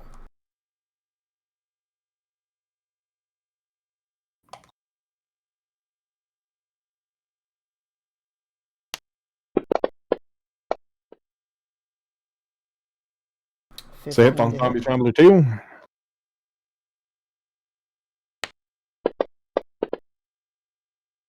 That's a hit on Everalt. Man. It looked like a But 20. it's a miss on the... It looked like a 20 for a moment there. Miss on the Kenrites.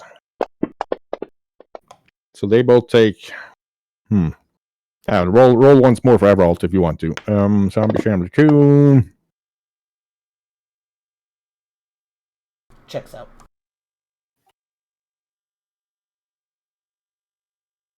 Everalt gets slightly scorched.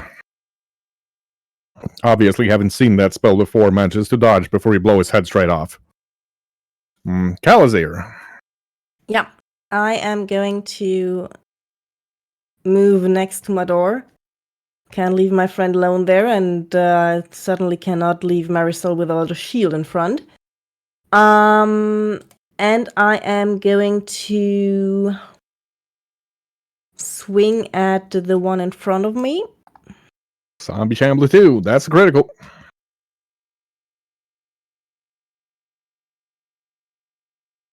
Yeah, and again, I don't think the crit is working with the rolling. I don't know why it doesn't take twice. You're holding shift while you do it? I did, but I'll try again next time. I mean, you've played this with us for years, so I don't know why I ask, but... Yep, takes the head easily off of Zombie Shambler 2 with that Dwarven War Axe. Yeah, and I'm certainly raising shield. Gotcha. You hear a clatter of armor as Severine comes sprinting down from the chapel towards you. With her maul well in hand. And that takes us to Preacher. Yeah, okay. Time for some sketchy monk Scott stuff. I want to try and get to that square with just one move action. I have 40 base speed, so I have to traverse through those guys. Is it possible or not? I'm gonna want an acrobatics check, DC 15, to jump over that zombie. Yep. Which you do easily. Then I am going to grab that wizard person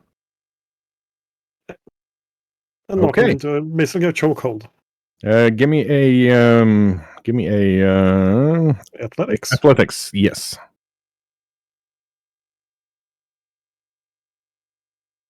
That is a hit, and that means that interesting things are happening. Let me just check how this thing works. If I have time to say anything, give up. Right. And he uses his shark teeth charm.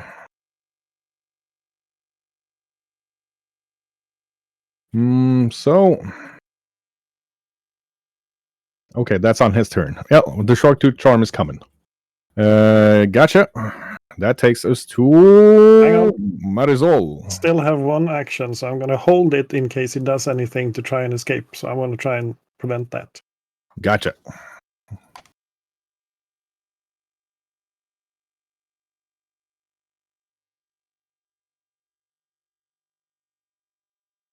Marisol. Levu. Yes. I will shoot the wizard. Gotcha. Go ahead.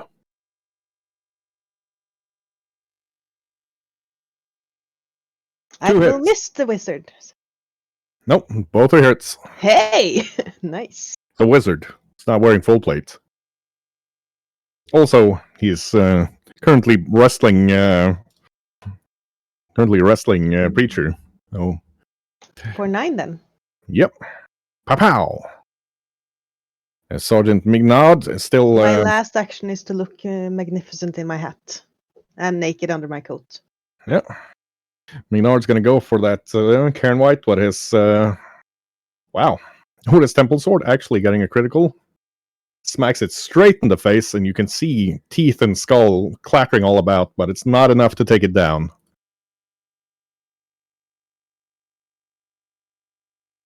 It is, however, enough that it's now properly wounded when it runs up in behind the preacher and swings its long sword twice at him. Nope, I was wrong. It yeets the fucking longsword over to Roran, and then it tries to slash him with a claw, which it misses with pathetically. Lovely. Okay, Everalt is going to try to make his escape check.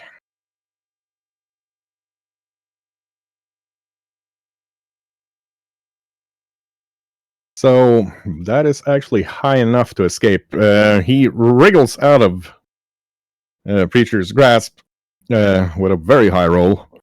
And just after he's done it, Shark Teeth punch out of his skin where Preacher was holding him. But as Preacher is no longer holding him, it doesn't actually do anything. And what in the heck is he going to do? How does my held action work now? Since I actually managed to wiggle free. Well, having moved to the next turn, I'm going to say... tough call. I'm going to say you get a +2 to hold him. Okay, so I roll again, I guess. If you roll... tough call. No, I can't let you take an action from one turn of combat to the next. That would give you 4 actions this turn. So I'm going to say that's a +2 to you holding on to him, which you do manage to do. Now you can choose to take damage from the shark teeth, or you can let him go freely. Yeah, I'll take damage from the shark teeth. He's not going anywhere. Gotcha. So that is 16 damage to Preacher as the shark teeth punch out into his thingamajigs, and he is going to use a... nope, he can't do that. That looks like such a nice spell. Dang it. See if he has anything that's not so that doesn't have somatic here. There we go. He's gonna exhale poison into Preacher's face, and I'm gonna need a DC 21 Fortitude from you.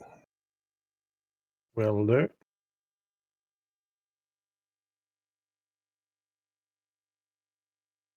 Yeah. There we go. So success. That is 3 points of poison damage. And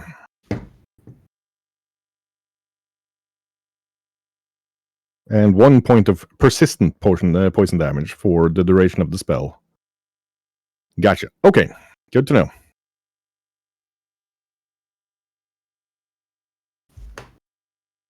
That's his turn, taking us to Modor. Oh, I'm going for the wizard.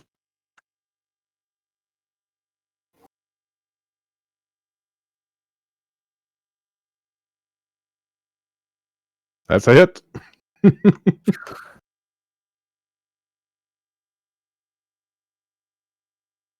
Yep, you slightly slash him, but you can't put the power into the blow you wanted to, due to Preacher kind of being in the way grappling him. That's another hit.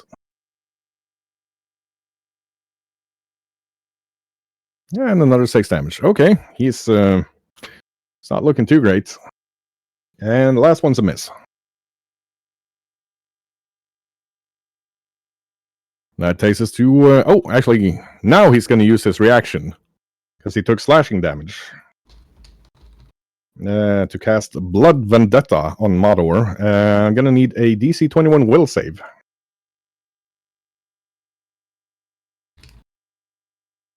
Nope. So Modor starts bleeding profusely, taking 7 damage, and he starts bleeding. Now it's Leopold's turn.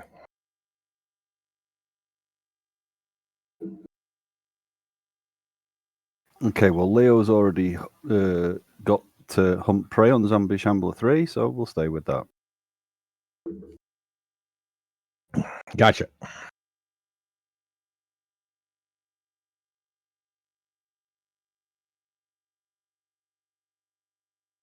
That's a hit.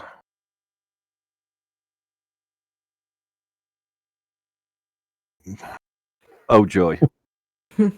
Well, it does go down. It's not a clean hit in any way, shape, or form, but Theo manages to kind of hack through its head with his rapier.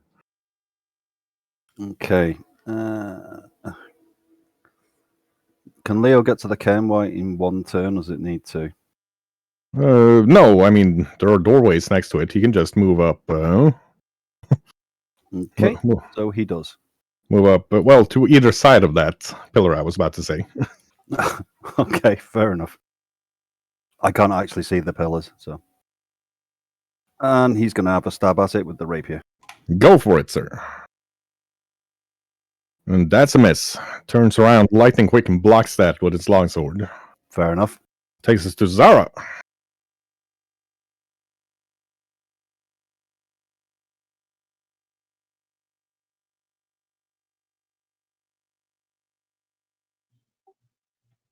Is there a pillar in that pathway? Yes, there is, but not one that she can't dodge past. Excellent. I'm going to exploit vulnerability on the cairnwright. Go for it. That I'm going to say that's high enough. This thing has immunity to death effects, disease, paralyzed, poisoned, unconscious. They're known for being spiteful, and if they get killed, they get a free strike at somebody.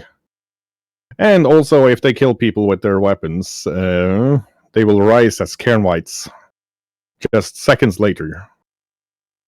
It drains life with its attacks, making itself stronger, and it's got the funeral dirge that can frighten people and make them even weaker against its life-draining powers.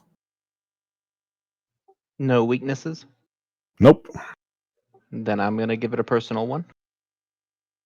Yep, you can see that its left ankle is slightly less armored than the rest of it. And that is a... yeah, you got flank. That's a hit.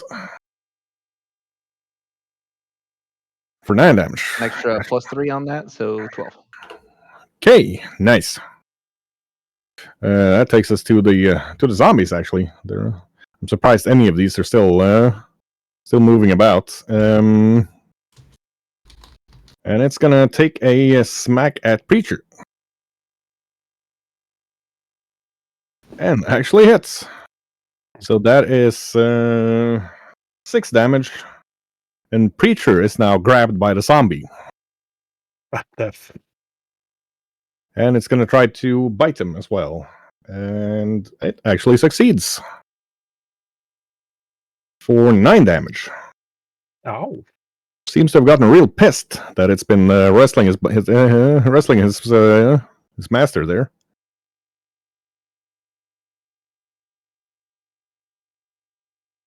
Albertine is going to move over here. Smack the zombie with the broom. Wow. She comes in from the side like a wrecking ball, and just pushes the broom handle straight through the zombie's head, killing it. Edamir. Okay. I'm going to cast Electric Arc on Everalt. Gotcha.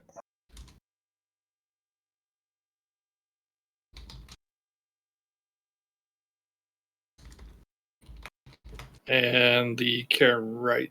So basic reflex save on them. Gotcha. DC 19, yeah.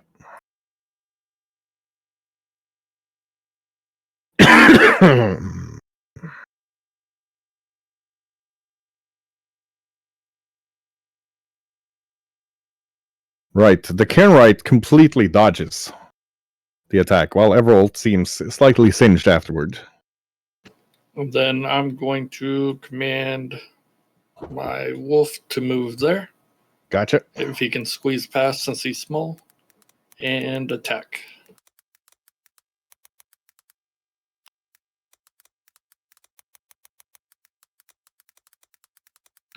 Oof. That is a miss. Damn. He manages to.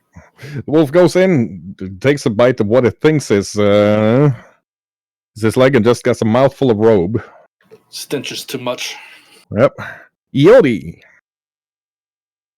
Identifying the actual threat, Yodi kind of reaches in his pocket and he tosses a 3-action magic missile at the Karen right. Gotcha. That's just roll your damage. That thing has no protection.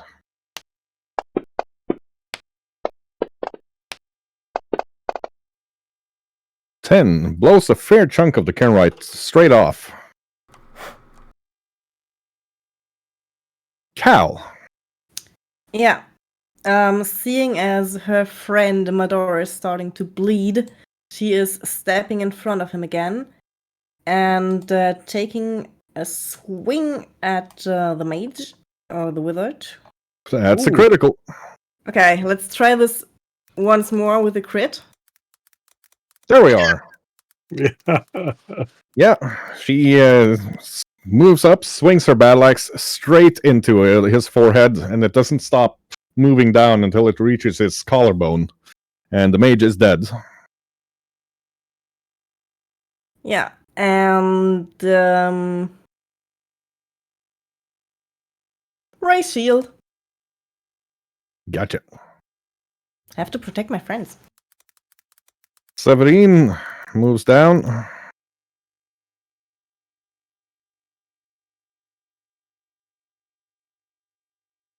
Hums a prayer to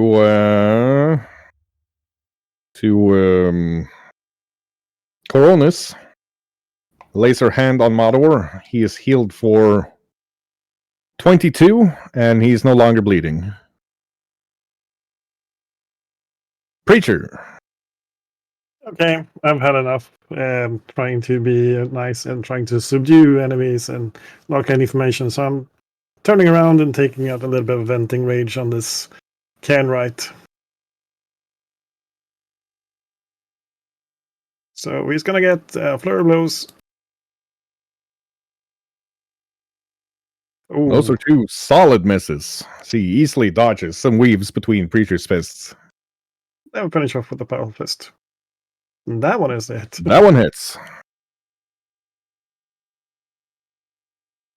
And he smacks it pretty good. This thing is starting to it seems like it mostly the necromantic magic holding it together now after all the attacks you've done. See, the right arm should be falling off, but there's sort of like a purplish flame keeping it attached to the rest of the body.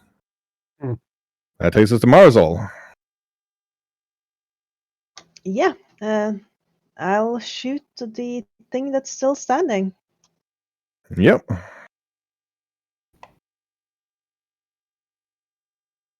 No critical misses. That is 1 hit.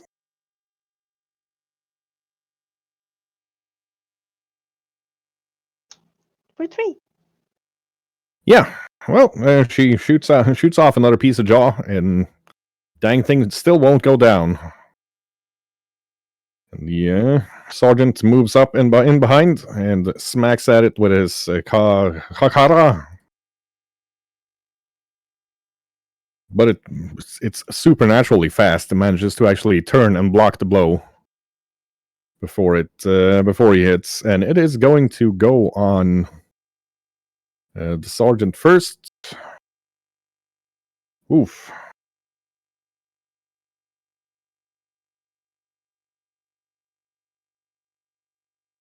Smashing him to the ground, bleeding heavily. Then it's gonna smack at Leopold. Rude. That's a critical. Hits Leopold for 24. And it's gonna go for Leopold again. Missing on the last hit. But you can see some of the damage healing as it is smacking people around. Speaking of smacking people around, it's Mador's turn. I am going to try and get past Cal to get behind Preacher. Yep. And I'm going to swing on the white.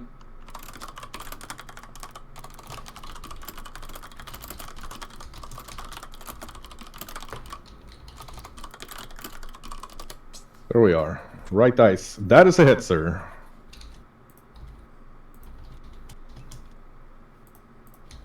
Smacks it for 5 damage.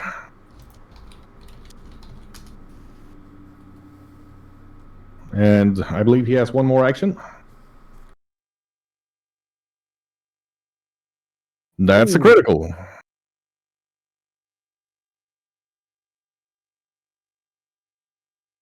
So he swings his new shiny glaive straight into the Kenrite's head, cleaving it in two, and the thing finally stops moving.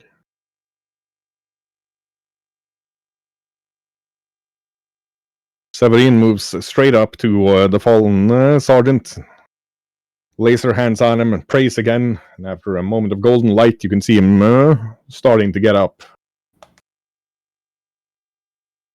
And on that note, we will end today's session as we are 50 minutes over our regular time. That fight took way longer than planned. Before we do that, however, I'm going to give y'all your loot, because I know you're going to be wanting to look at it before next session. Yeah. When the fight is over, Cal is just like her legs are giving out.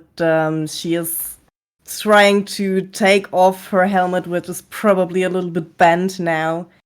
And yeah, the wounds that on her head that were just healed from the fight in the village are probably a little bit open again, broke open again. I'm going to spend some time throwing up and getting rid of the second condition. Oh yeah, there was that too. Yeah. Leo will hold back on that and say, Mador, Marisol, please help Cal. Sergeant, are you all right? Severin, I hope. Oh, excuse me. Blah. Yeah. Severin takes a deep breath, prays loudly to Coronis, and everybody within 30 feet of her is healed for 30 hit points in addition to any diseases.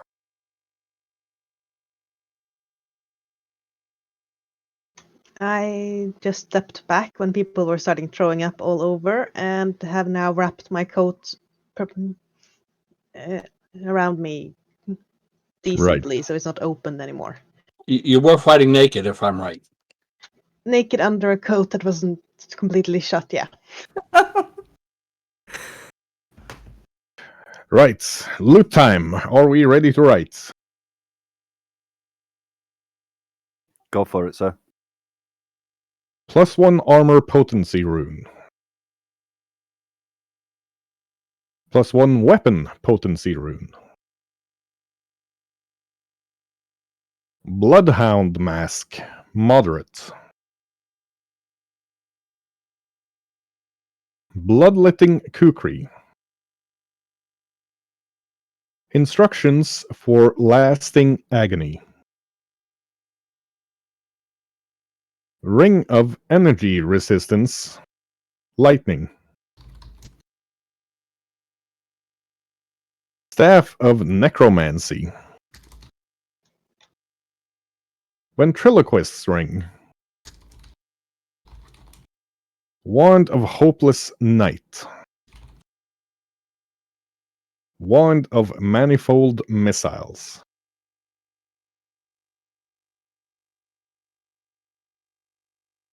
Those are the items she had. And on that note, as we are well over time, we will end today's session and let Yodi, once he is back from whatever he is doing, do a little raid for us. Arwina has now taken over the job of finding the password. I trust her completely in this job, so I believe we'll have it before we know it.